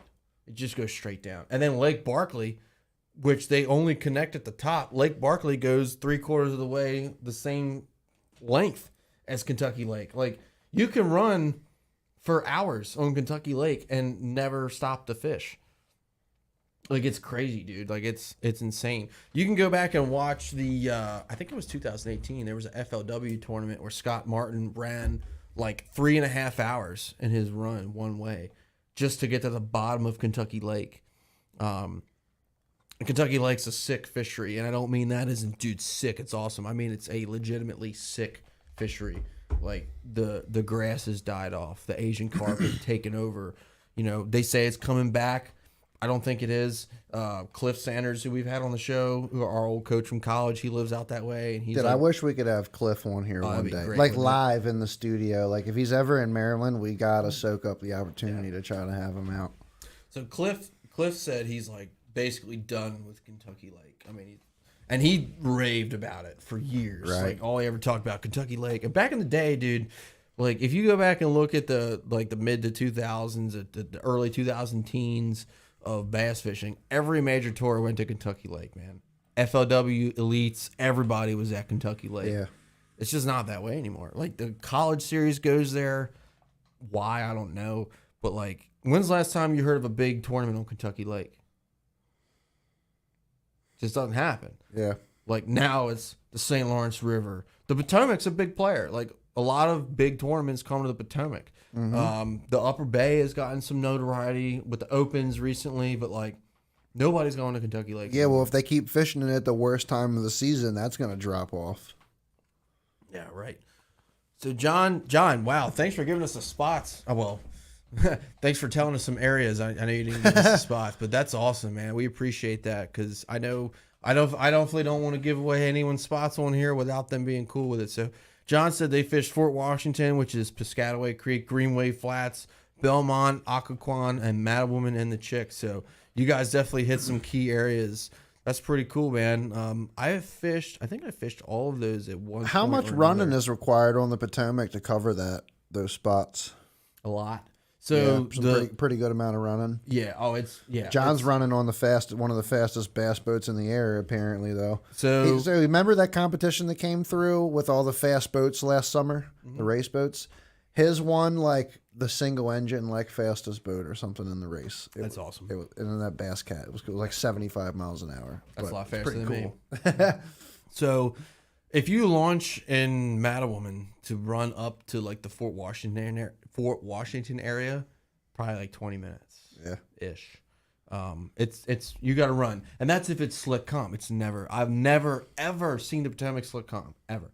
The first time I fished it, you could run 3/4 throttle, and that was for me to run from Fort Washington to Greenway Flats, and that took me about 20 minutes, and that's only halfway between Piscataway Creek and Mattawoman. I mean, it's a big area, and the thing about the thing with the bay is the flats are so dominant now. The Potomac's not really like that. Like most of the creeks you pass in the Potomac have fish. It's not like the Upper Bay where, yeah, sure, you could go to the Elk if you really wanted to, but it's like, most guys that are going to win the tournament are going to be on the flats or in that general area. The Potomac's not necessarily like that. You can go catch 20 pounds out of most of the creeks on the Potomac. Smallwood, Mattawoman, Port Tobacco, Aquia Creek. I mean, to run from Port Tobacco, Nanjamoy, up to like the water treatment plant's got to be over an hour, and if it's slick, or approaching 1 hour one way. So it's big, dude. It's big water for sure, and it requires. And you got to better know how to drive that boat too. Oh my god, dude! This dog just farted. Yeah, that dog's ripped It ass. smells, like 15 dude. This times. dog has ripped ass like 20 times in this little room since we've been in here, and he is an 8-month-old Boston Terrier puppy. And for a little frame, this dog has a big smell. Yeah, It's like it's gross, dude. oh, it's a little rough, but yeah, the Potomac is big. I mean, like I said, it requires you're gonna have to. You don't have to run, but if you're gonna run, you can run as far as you pretty much want to run in any direction, which is kind of cool. Like I used to think Mattawoman was like the further south. You can go south out of Mattawoman. I mean, there's been tournaments won out of Port Tobacco and stuff, which is Nanjamoy Creek, pretty much closer towards the mouth of the river. So it's definitely, I think it's a better fishery than the bay, to be honest with you, but it's so big that it's hard. Like it gets harder earlier. Like you can still catch mid 20 pound bags on the flats up through July. The Potomac, once that grass gets in, there's just so much area for grass and for fish to go. Whereas the flats, it's like they're in the flats. You kind of gotta put your time in up there and figure out what areas hold fish. Yeah. What grass coves and all that stuff. It's almost like a fern. Like you got to find like where the furnace bays are on the Potomac. Dude, like Dustin says it best. Mattawoman Creek is its own river. Right. Like it is. I mean, Mattawoman, like the flats is, I'm not going to say like 1,000 times. I mean, the flats in itself is comparably sized. And I'm just talking about the flats, not the Northeast, not the Susquehanna. The flats in itself is comparably sized to just Mattawoman Creek. Just Mattawoman Creek. That doesn't include Doge Creek. That doesn't include Aquia, Potomac Creek. Aquia Creek's way bigger than Mattawoman, by the way. Nanjamoy, they're like, it's a big fucking place. It's huge. I swear. Sorry. It's a big place. I did the swearing. Like, I look at the map and I'm like, where do you even start here? Like, it's very, very big place. And it's cool because the guys that know it, you're not going to go and catch massive bags on the Potomac consistently unless you've put the time in. Or you got somebody just spoon feeding you information. Because the place is too big. It's too big. Just because I'm on 25 pounds in this creek doesn't mean that 25 pounds can't be caught in that creek. Right there. It's not really like that on the flats. Well, traditionally. just because you catch 25 pounds in this creek doesn't mean that you're going to catch any more fish in any of the other creeks, 3 creeks up. How do you know? And that's the thing. Whereas if you compare the Northeast River to the Gunpowder, there's a big difference, right? Northeast. I don't even know how that's comparable. Exactly. It's not. It is on the. Imagine. Okay. Put it this way. Think of the flats, right? And this for all y'all out there. Think of the flats. And think of every single creek on the flats from, like, what's the damn creek? What's the launch?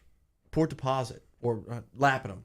From Lapidum in the Susquehanna all the way down to, like, Back River is just loaded with fish. Mm-hmm. Every creek, every pocket, every little nook and cranny has fish in it. That's basically what the Potomac is. You're not really... You're not missing water on the Potomac like you would be on the bay, right? Like most people in the good times of the year aren't going to run from, like right now, aren't going to run from Northeast down to the Gunpowder. Probably not going to happen. On the Potomac, they will. They will run that far. They will pass every creek that has 20 pounds in it to go fish their spot because that's where they're confident. Like the quality of fish is I'm not gonna say it's better, but it's better. There's more big fish. There's just more big fish because the place is bigger, and there's, like I said, there's every creek has a winning bag over there, but that plays both sides, right? Both sides of the coin, because if you're launching out of Piscataway Creek and you're on fish in Potomac Creek and it's blowing 20 miles an hour, it's going to take you every bit of 2.5 hours if you make the run to get down there. And then that equal amount of time to get back. And the wind and the nastiness. Very few places that I've ever fished get nastier than the Potomac in the wind. Potomac gets bad in the wind. The only two places I've ever been in worse water is the Upper Bay and Kentucky Lake. That's it. That day on the Upper Bay was like, I can't even believe they held that. Which day was that?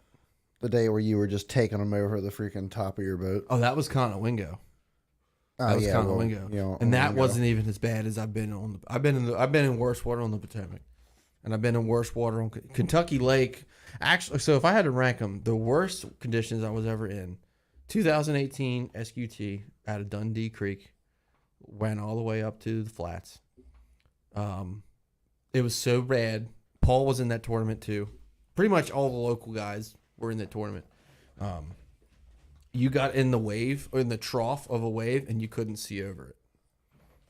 You couldn't see over the wave in front of you. That's how rough it was. It was stupid. It was really stupid. I would not fish that. It was stupid. Like I should have, if I knew the gunpowder then like I knew now, I would have never done that because I wouldn't have had to do it. But like, yeah, it took me every bit of like an hour and 15, hour and 20 minutes to get from the mouth of, not Dundee, the mouth of the gunpowder, like Robin Point, Pools Island, to the flats. Yeah, it was shitty, dude. Really, really shitty. I fished a 200 boat tournament on Kentucky Lake in the FLW College Open. They had one every year. 3 boats actually sank in that tournament. Like 3 water rescues in one tournament occurred on that tournament. I almost did one of them. Running down the lake, and this guy, he fishes the Opens now. His name is Tanner Ward. Real nice guy. Good stick too.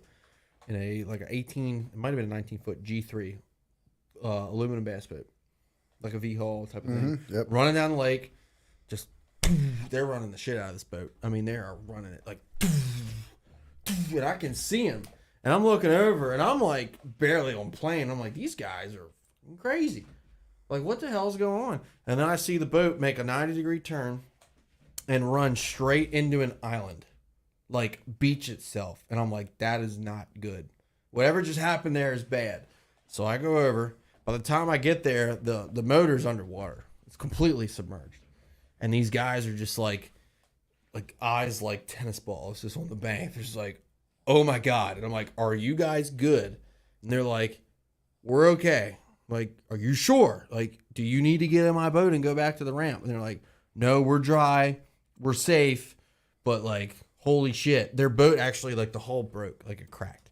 And the boat filled up with water. As soon as they got off plane, it just went straight to the bottom. So they saw the water coming in and they hightailed it over to the island, probably. Yes. Is what they 100%. did. Yeah. 100%. Dude, it was crazy. I mean, I couldn't believe it. Like, it was pretty wild. And they called somebody, they got a ride back. It was cool. And they were fine, but they could, very easily couldn't have been fine. Yeah. Like, it was, I remember when we launched that tournament, and of course it was Kentucky Lake, and they launched at Kentucky Lake Dam Marina or whatever, which is like at the north end of the lake. The lake's over 100 miles long. So they, of course, launched with the top, not the middle, the top. And we're weighing in, and, you know, I'm getting ready to leave after not doing shit for 2 days straight. And Towboat US comes in with a Norris Craft bass boat and you can just see the bow. That's all you could see was like the little tie off. The rest of the boat was under the water, gone. Like it was attached, but it was like the water level's here. The boat was like this, and they're towing it in. I'm like, holy shit. That's not good. Yeah, dude, it was boats sank in that tournament. Like a collegiate tournament. Like young people, boats sank in that tournament. Yeah, it was not good.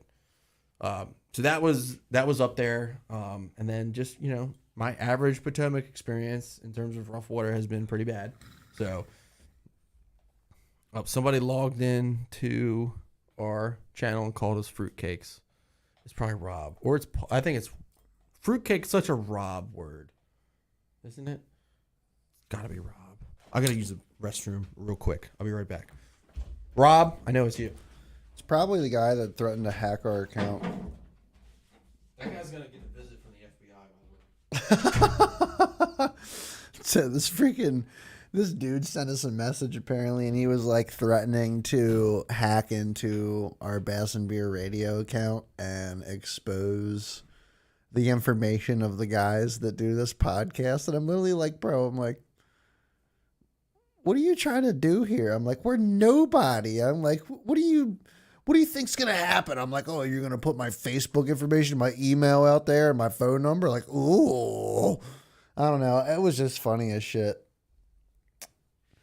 Tony talking about the Potomac. Steve and John up on the Potomac. I have no experience with the Potomac whatsoever. I've never fished the Potomac. I hear a lot of stories about the Potomac. Eventually, I will fish the Potomac.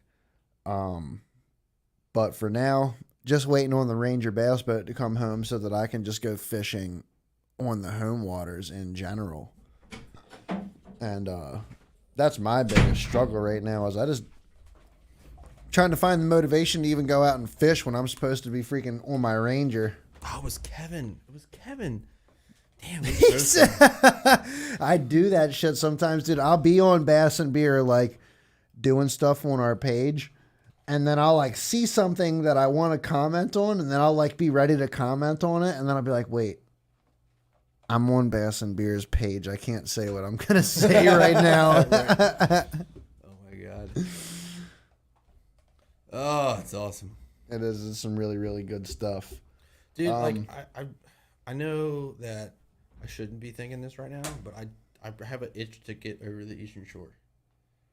Like, I've never fished over there this time of year when it's good. We need to do that Bass and Beer Radio Eastern Shore fishing thing we talked about. We should, but we also shouldn't do it when we were originally going to do it, because it would have been horrible. Like the way we were originally going to do it? That time of year, yes. Yeah. So I've heard that the Eastern Shore is actually really good, like June, like mid-June, which is perfect because mid-June things have kind of cooled off around here. I mean, there's still big bags to be caught, but it's like things have kind of heated up over there. I think so. A lot of guys that I know that fish over there, like a lot, they'll say, June is usually the place or is the time to go. I would love to get over there. Just this, I've never fished Kevin this says, time of fuck year. the shore, better bring a lot of beer. John Hansen says the Eastern Shore sucks. Your plan's not looking super good right now. No, but it's not. And I know that the Eastern Shore is not as good as anywhere over here. But So why put the time in? Just to do it. Because think about if you catch a 5-pounder on the chop tank and you post on not that this is for the clout, but like just think about how like great how cool it would be to go to the chop tank and catch a 5-pounder when like so few people have caught 5-pounders on the chop tank. You know what I'm saying? Like it's like catching big smallmouth up above the dam, dude. Like I fish with a club full of guys that really know how to fish, and not a whole lot of them have caught a lot of big smallmouth up above the dam. You know what I mean? So Nah, it's cool. dude. Dude, it's not like, I think my PB was like that 3.5. Yeah, like it's. You know what I mean, like it's, and that's a.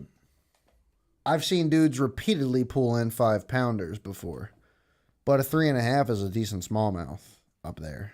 Absolutely. I just think it would be really cool to go over there and do well in a river or in a place where people traditionally don't do well, because it just, I don't know, it's a little bit more to me it's more meaningful. Bradley's not coming. His high school parties are more important. Even though he graduated high school. Grow up, Bradley. When did he graduate? It's April. He couldn't have graduated by now. I thought he graduated. No, he's like a senior. I thought he graduated last year.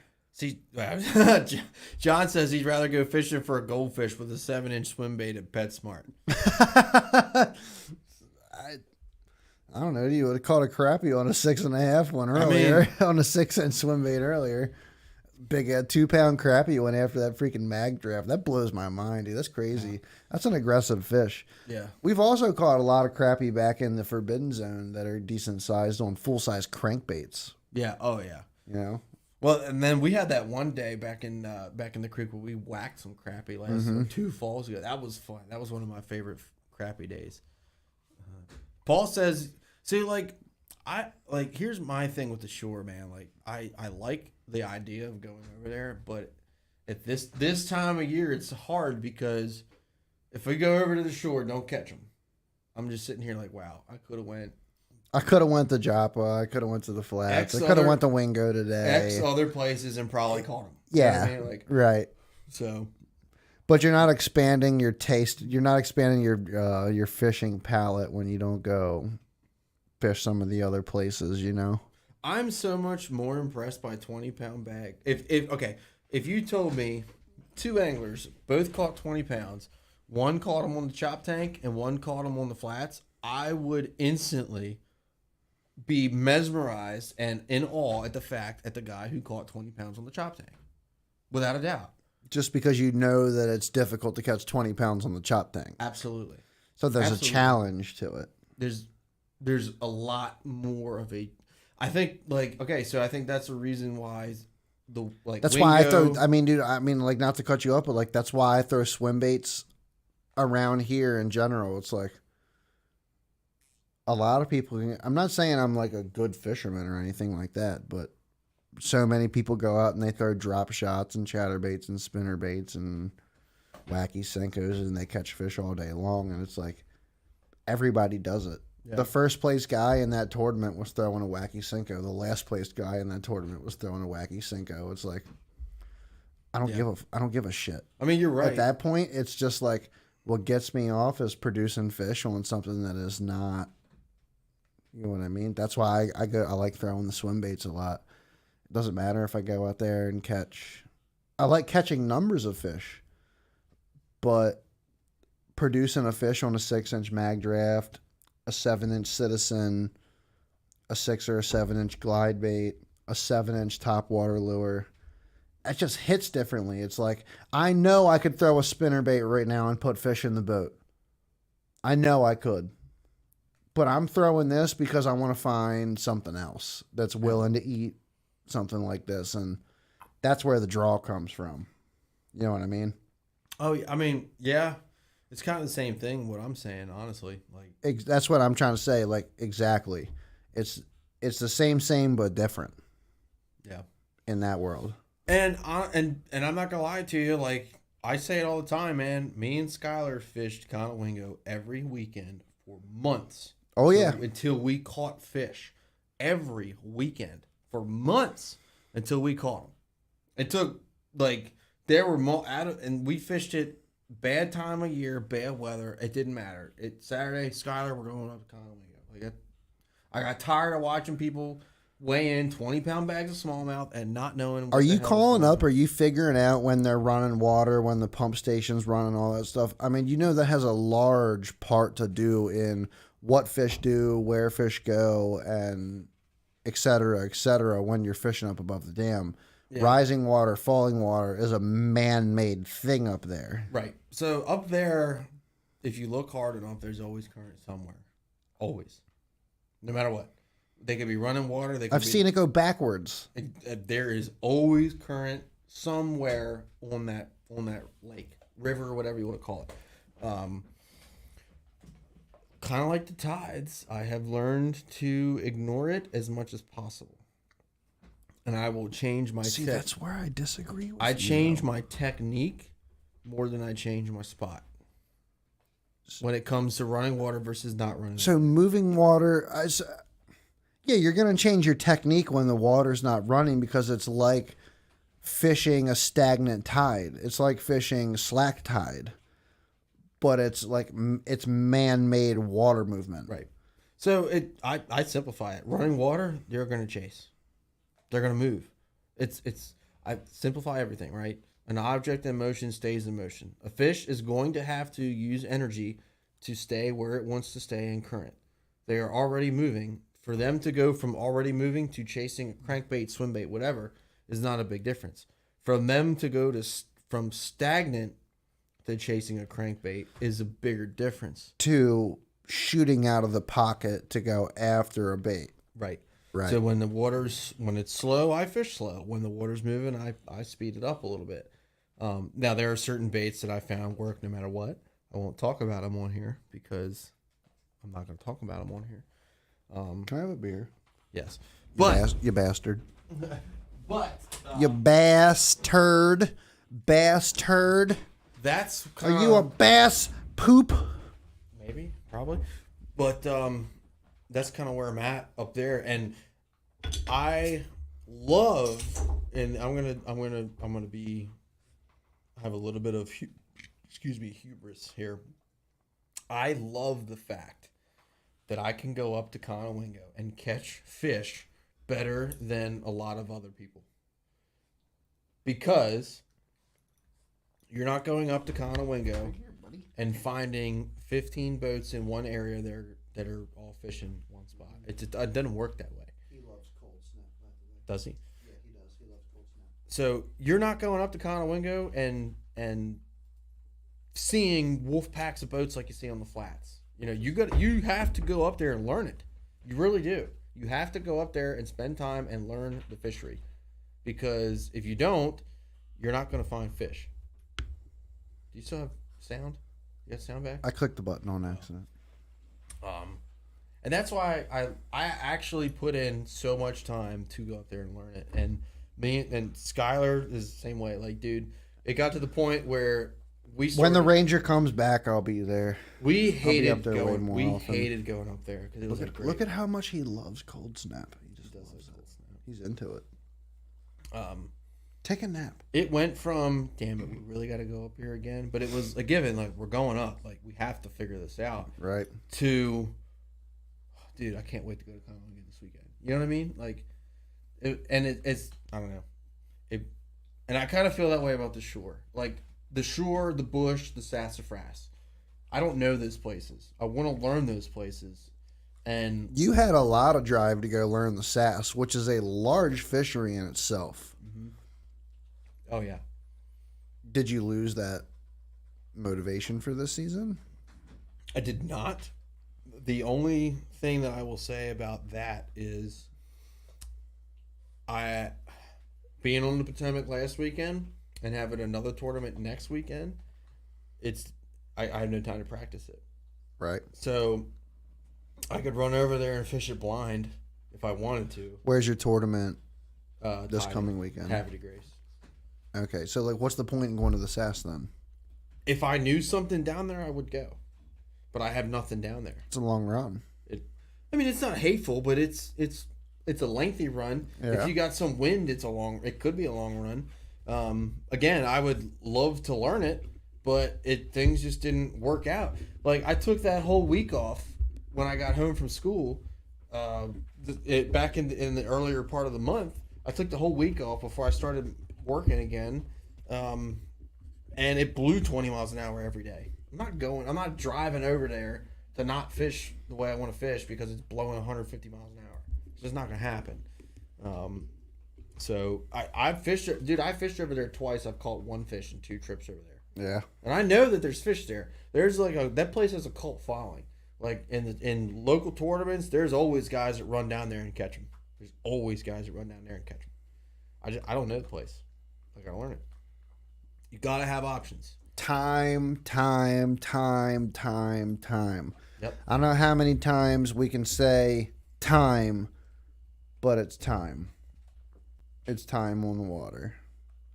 For without a everywhere. For everywhere, dude. I mean, oh my God. It's like, a large portion of my stress if you knock over a full beer, I will be very upset with you. You'll be going back to the pound, bud. No, you will not go back to the pound. Just go back to my parents' house.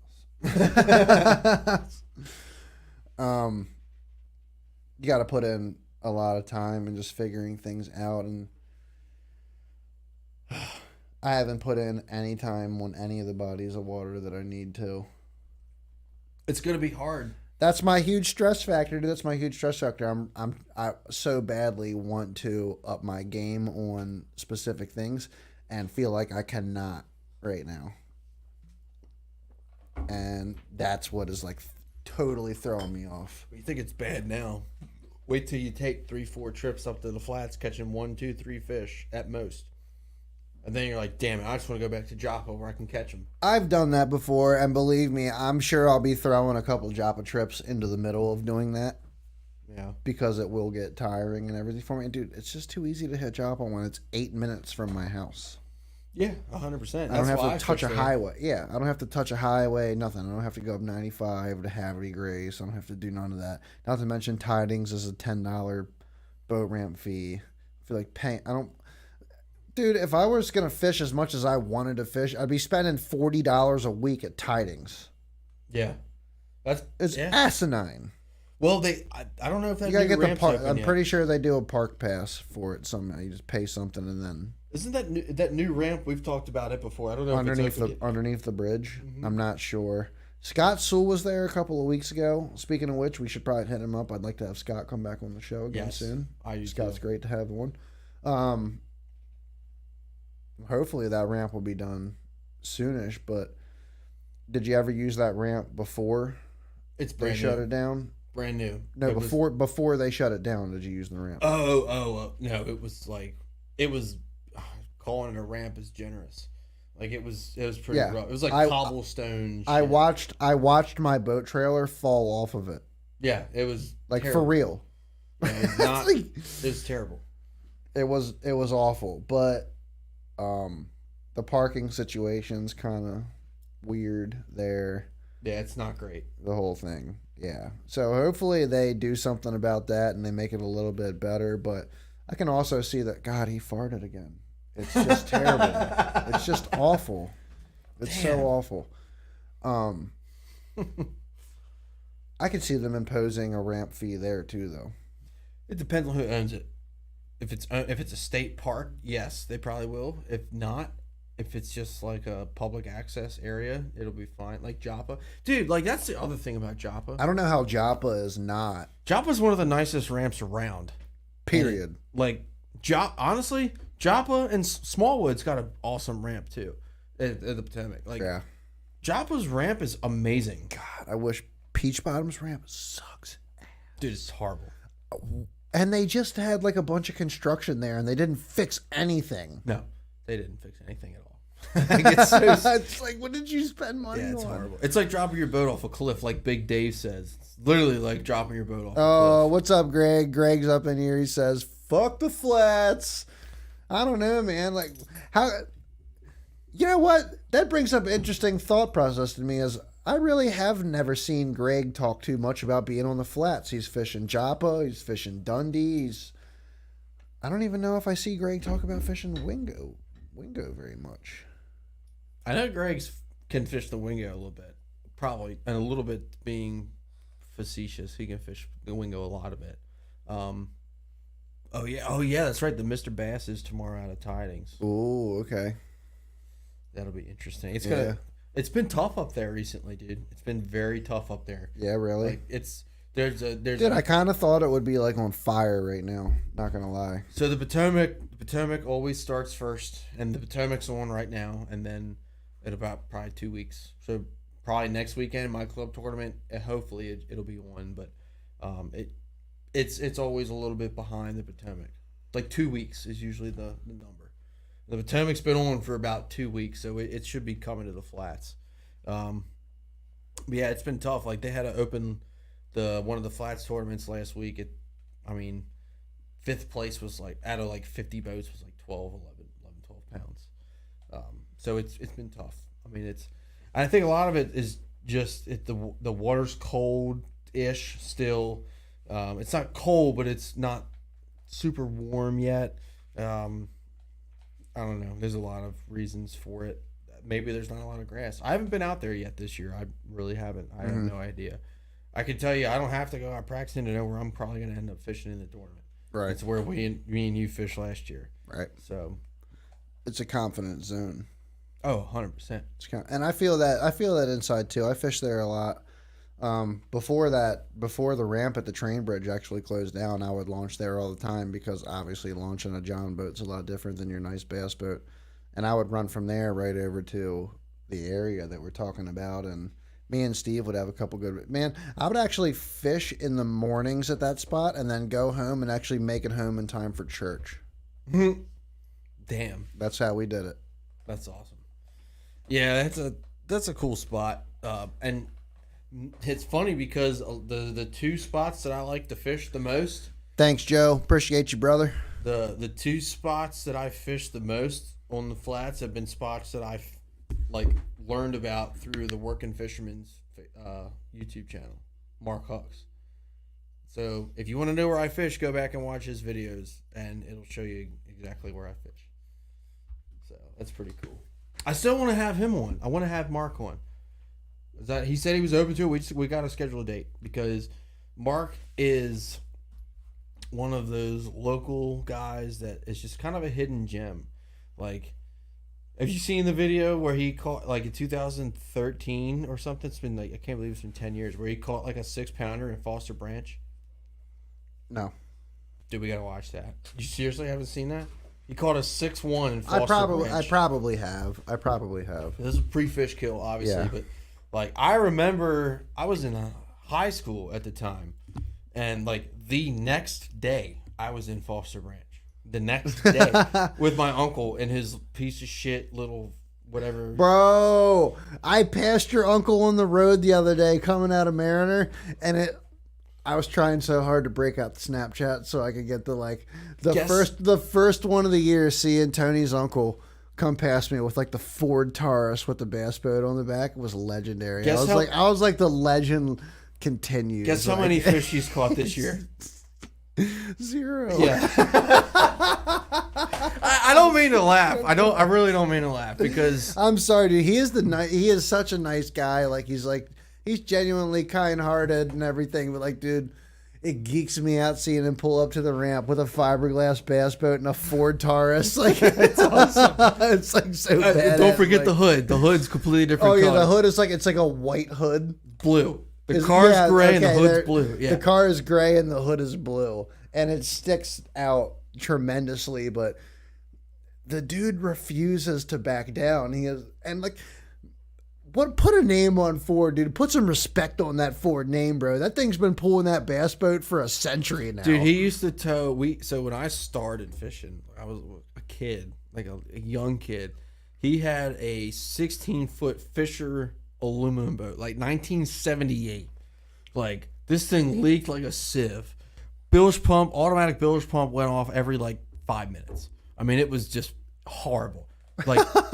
No front deck. We're going down at any moment when this bilge pump fails out. No front deck at all. When you would hit a wave and you would go down, before you would hit the water, the lids would open up and shit. It was horrible. And that's what we used to fish off of all the time. It was just, God, it was terrible. So then something happened to that boat. That boat was in such bad shape. He didn't sell it when he got rid of it. You know what he did with it? He scrapped it. That's how, I swear to God, that boat was scrapped when he got rid of it. Dude, he didn't sell it. He scrapped it. I still have the steering wheel hanging up in my garage. So, anyway, so then he got the Skeeter, and he's had that now for probably 10 years, and man, dude, I'm telling you, he was coming down the road the other day, and yeah, I'm just gonna say it might get me in some trouble, whatever. I was trying so hard to get my phone out so I could get Snapchat out so I could videotape him coming past, just because I wanted to send it in and be freaking the legend continues. The Like, best was he's like, dude, I swear to God, like your uncle is like Boston Beer Radio's mascot. Like, the best was when the first time you came over to my but the hell was the first time when you came over to my grandmother's house and you pulled up. Yeah. And like we pull up and I don't remember where the hell we fished, but we're just sitting there and Chad just like 1,000-yard stare and I'm like, "Are you good?" He's like, "I've seen that car before." And I'm like, Yeah, dude, it was like, "What?" And right before I was about to put it together, he's like, "Dude, that guy launches a bass boat with that car at Joppa Town all the time." I'm like, "Yeah, that's my uncle." He's like, "What? No way!" It's this whole like, thing. dude, I was like, this guy is an absolute legend. Like, I'm like, me and Steve would see him at the ramp, and like me and Steve would get hyped that we saw this dude at the ramp. Like, we would be like, there's the freaking dude with the Taurus and the bass boat. Like, that guy fishes no matter what. Dude, Like, it doesn't, like, he doesn't even care. He is getting his bass boat in the water. It was honestly like a respect. We respected the shit out of him because it was like, you're just getting it done. oh my god, it's funny. It's like fishing with Bill Dance, man. It really is. It's like fishing with Bill Dance. Have you fished with Bill Dance before? I have not, but if you watch like the Bill Dance bloopers, and then you go fish with my uncle, it's like the same thing, dude. The amount of things that we have experienced on the water together, and my friend Sean, I know for a fact he's not watching. When we were in high school, we used to fish together all the time. Well, maybe the bastard should be. Probably 3 of us would fish together on my uncle's 15-foot skeeter. And there was always an event every time. There was always some sort of event that would just you wouldn't even believe it. My favorite one, and this is a true story. So before he had the Taurus, he had a Ford Escort hatchback, and every color of the door was different. The hood was different. Wait, Dustin says your uncle was friends with his dad. He used to fish mossback bass chasers. Are we talking about this? Are we talking about Bill Dance? Are we talking about? We got to be talking about your uncle. No, we can't. My uncle, I don't think my uncle ever fished in a club. I'm pretty sure he never fished in a club. No, he's talking Mark. Oh, Mark Hucks. Yeah. Okay. I'm literally like, he fished with Bill Dance or Tony's uncle. I'm like, either one, legends. Oh yeah. So we went night fishing. We were fishing at night. We got off the water at like 11:45 midnight, which I was like 11, so it was late for me. Right. We're driving back. Oh my god, dude! I gotta hold it together. I'm in the front seat. My grandfather's like 90. He's in the back, right? I mean, he could have been 90, but he was old. He's an old man. We're driving back. We're driving back on Allender Road before they put in all the speed bumps. Good old Allender Road. Before they put in the speed bumps and before they closed down the bridge and all this other shit. So we're driving back, and God damn it, this is so funny. I'm sitting in the passenger seat, and he's driving this Ford Escort, and he flies. By the way, when he drives, he moves. So we're driving, and I happen to be looking over and talking to him. And the next thing I see, it was like an old film reel where you just see like little snips of images. I see a deer's hoof in the window. The window's down. It's like July. This deer had like tried to jump over the car and landed like on the roll cage, like on the top you left didn't corner. fart and scare it away? The deer, like if I'm driving and I'm looking at the camera and I'm facing the road, the deer like landed right here. The hoof is in the car. I can see it like for a split second. The deer flies over the car, lands in the boat. Is freaking out. I mean, Are the rods and shit in the boat and everything? Every single one was broken. Every single one. The deer shits all over the boat. There's hair all over everything. My grandfather, who's like a salty World War II vet's in the background, he's like freaking out. He's this old man. He's like, what the hell's going on around here? What the fuck? He's like, God damn it, I told you, son, I hit deer. Goddamn deer coming in the road. Dang it. Oh, it's pandemonium. It sounds like old Boomhauer. Pure pandemonium. So we pull over at the 7-Eleven, which is like right there. It's still there. So we pull over to 7-Eleven. Dude, there's hair everywhere. Deer hair, just everywhere. I don't know how there was any hair left on the deer. That's coming up next, Greg. We are going to talk about that. So there's deer hair everywhere. And my uncle, he talks you've heard him, he talks a very certain way. I don't know why, but he does. So he walks back to the boat. He's like, man, all my rods are broke. He's like, I can't believe this. You're broken. He's like, I can't believe this crap. My rods are broke. And I'm no good, dude. I'm laughing. Like, I'm like busting a gut laughing. So then I lose it because I hear him go, man, the deer shit in the boat. I'm like, oh my God. I'm like, oh my God. It doesn't get any better. Pooped all over everything. Like, wherever it had landed, it hit the boat so hard it knocked the shit out of it. And there was just, like, deer Taco Bell shit everywhere. Just like, deer bro. Like, that somebody took one of geeks me those, out. like those icing things that you squeeze it out. It's like, just did that on the side of the boat. Jesus Christ. Oh, it was awesome. It was so funny. Dude, I laughed the whole ride home. My face hurt for like 3 days because I laughed so hard. But everything has happened to me. Like, one day, we're out fishing. Short story. We're out fishing, Pools Island area, striper fishing. At night, it's like midnight. His boat won't start. I'm like, oh my God, we're stuck out here all night. His boat will not start. I'm like, fuck. Here we go. Well, we're sitting out in the middle of the bay in a 15-foot bass boat. All it takes is 1 5-mile-an-hour wind to start, and we are done. So, sure enough, here comes the wind. The wind starts. Water's breaking over the side of the boat. It's like asshole pucker time, right? So he's getting ready to start the boat. The boat fires. It starts, and then he shuts it off because I got the anchor down. And I'm like, okay, start the boat. I'm going to pull the anchor. I'm like, I'm pulling the anchor. Start the boat. He won't start the boat. He won't even crank it. And I'm pulling the anchor. I'm like, why aren't you starting the boat? He's like, I don't want to waste gas. I'm like, you don't want to waste gas? Look at what's happening right now. If I pull this anchor up, and if I pull up this anchor, and we don't have this boat running, we are going to be on the bank at Pools Island, which is, by the way, full of unexploded ordnance. It's a literal minefield. You have a nice SWAT team on top of you in a couple of minutes. It is a literal minefield, and we are getting pushed into it. So I'm holding the anchor in my hand. I turn around. I'm like, why isn't the boat running? The boat won't start again. We are getting pushed on into the reeds, in Robin Point at this point. And I'm like, we're gonna die here. We're gonna get swamped, and I'm gonna have to make camp on the side of this freaking APG Creek. Whatever. You're gonna have to eat my uncle's body to survive, dude. Finally, get the boat started, and we like speared 3 waves on the way back. It was ridiculous.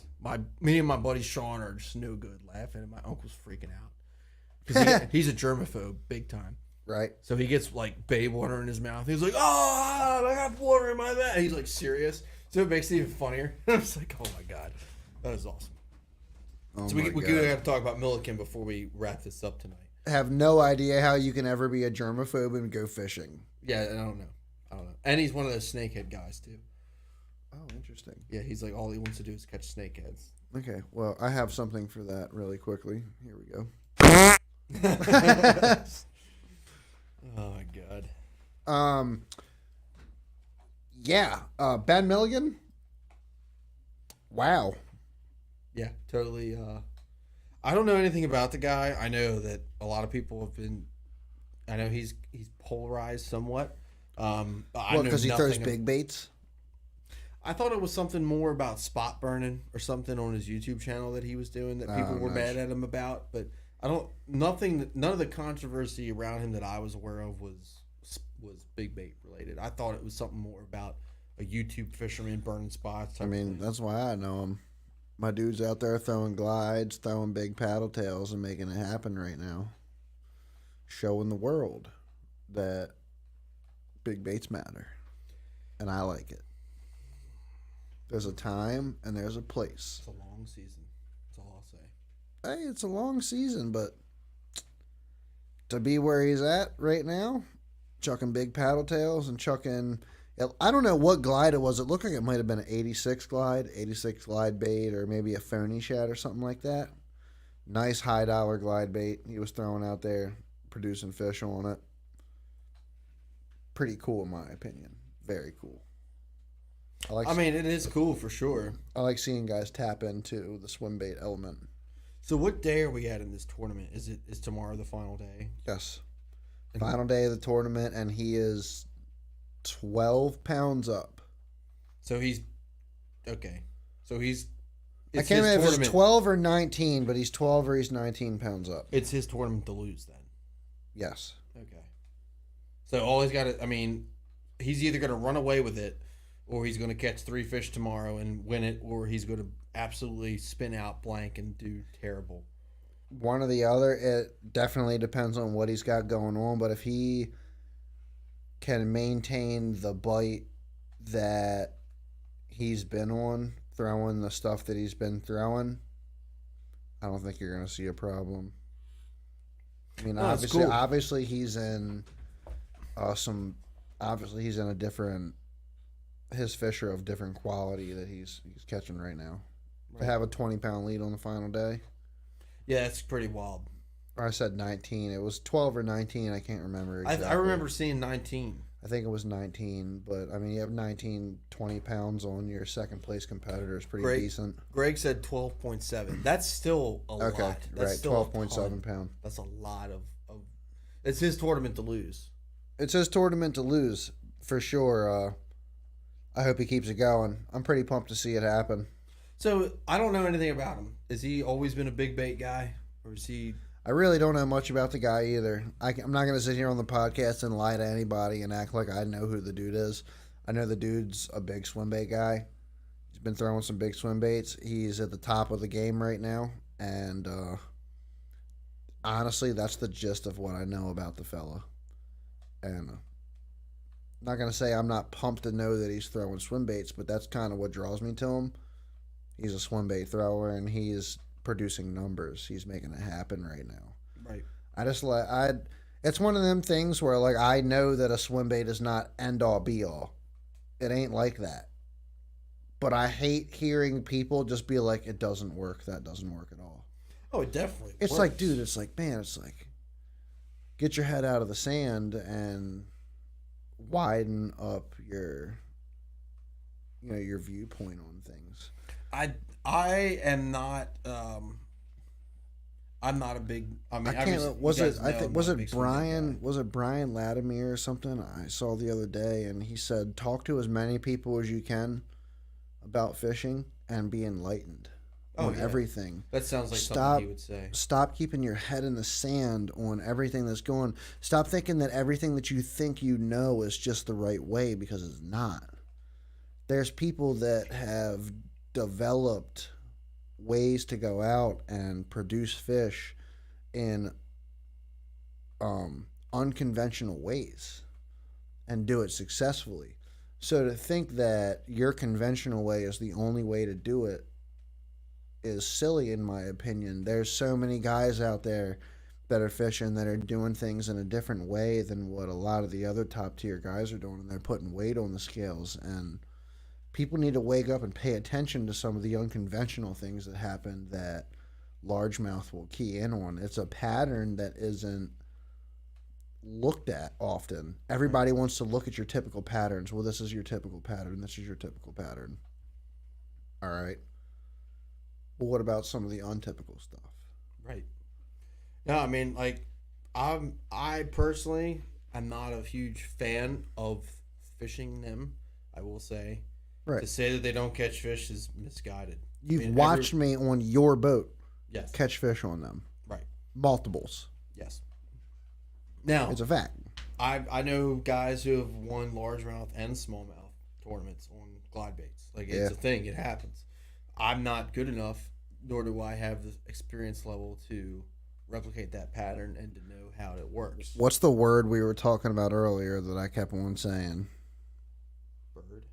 Time. Oh, well, that too. Time, dude. Just time. It's throwing the bait and just finding when is the appropriate time to apply that bait is what it's really all about. I don't think, and I don't think like Ben Milligan would think the same thing either. It's not about just going out and chucking a swim bait everywhere you go. It's understanding when to use the swim bait and Right. how to use the swim bait. Right. That's where agree. it comes. I agree. Um, I think it's a tool. Like every bait, every technique is a tool, Yeah. right? Like, yeah, I can hammer a nail with a wrench if I really want to, but would I be better off doing it with a hammer? Absolutely. Mm-hmm. Yep. That's how I look at it. That's how I look at all fishing. Lyman's pliers. Could I go out and catch fish everywhere I want to on a Ned rig? Yeah, probably could. Could I do it better with a chatterbait? You bet your ass. Yep. And that's kind of how I look at it. So, Right on, buddy. Well, we're getting a little bit late into our episode now. I know you got to be getting on home because you got drill in the morning and stuff. till Tuesday. Yeah, till Tuesday. Man, it's crazy. Like you just come home from. Yep. It never stops for you, does it? No, all gas, no brakes. Yep. All gas, no brakes. Hey, man, we appreciate all you guys for tuning in with us tonight and just hearing us out and listening to what we have to say. We're at the end of the episode. I gotta stop doing this. I really would like to start doing this like more towards the beginning of our episodes. But let's say a big shout out to our Bass Munitions. Bass Munitions has been sending us soft plastics for 7 or 8 months now. And I got something to say about that. If you guys saw the picture of that big smallmouth I posted on Monday, it came on a Bass Munitions bait. I won't say which one, but it absolutely came on a Bass Munitions Lures soft plastic bait.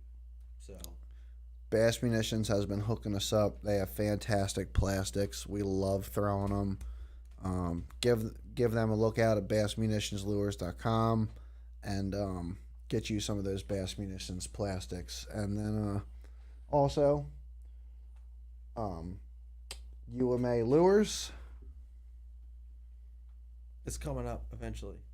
Oh my God, what happened to it? What happened? No.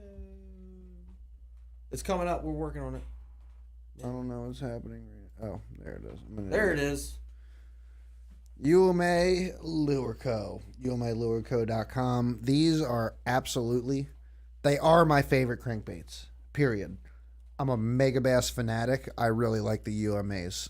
His Pudge, the Skinny Shads, their Balsa Wood custom cranks. You can even message Tyler and he would probably even be willing to maybe do something a little custom for you if you wanted to. They're great baits. Great dude. You're supporting a small time guy trying to make it happen for his family and everything, and that's pretty important to me. And he produces quality crankbaits, and he's got some poppers out there on the market too, which are fire. So definitely don't count him out. And then our other sponsor that I want to bring up tonight is our boy Warren Taylor with Tailored Lures. And Tailored Lures. Is it up? Yeah, it's up. Oh, I'm sorry. I have to hit the button again. There we go. It's weird. You know what? It's like 2 weeks of not doing this can just make you forget everything that you're doing. I'm excited for the new frogs that Warren's gotten us. Yeah. I'm Warren's- very pumped to throw He's this. got some new frogs on the market coming out, and he's redesigned them a little bit. He's got some new colors and everything coming out, and we're really stoked to throw them. They're just like they're snakehead machines. Oh my They God. really are. Like Warren has some really stout hooks on some of those frogs. They just do not bend out on those big snakes. Mm-hmm. So check out Tailored Lures and let us know what you think. With that being said, everybody, we're going to tune out for the evening and get us some rest. Tony's got to get ready for drill. Paul's not here. Paul's got his tournament in the morning and everything. So we'll keep you guys up to date on what's going to be happening with that. And thanks for tuning in. We will catch you guys on Tuesday for Tackle Talk Tuesday. Peace out, everybody.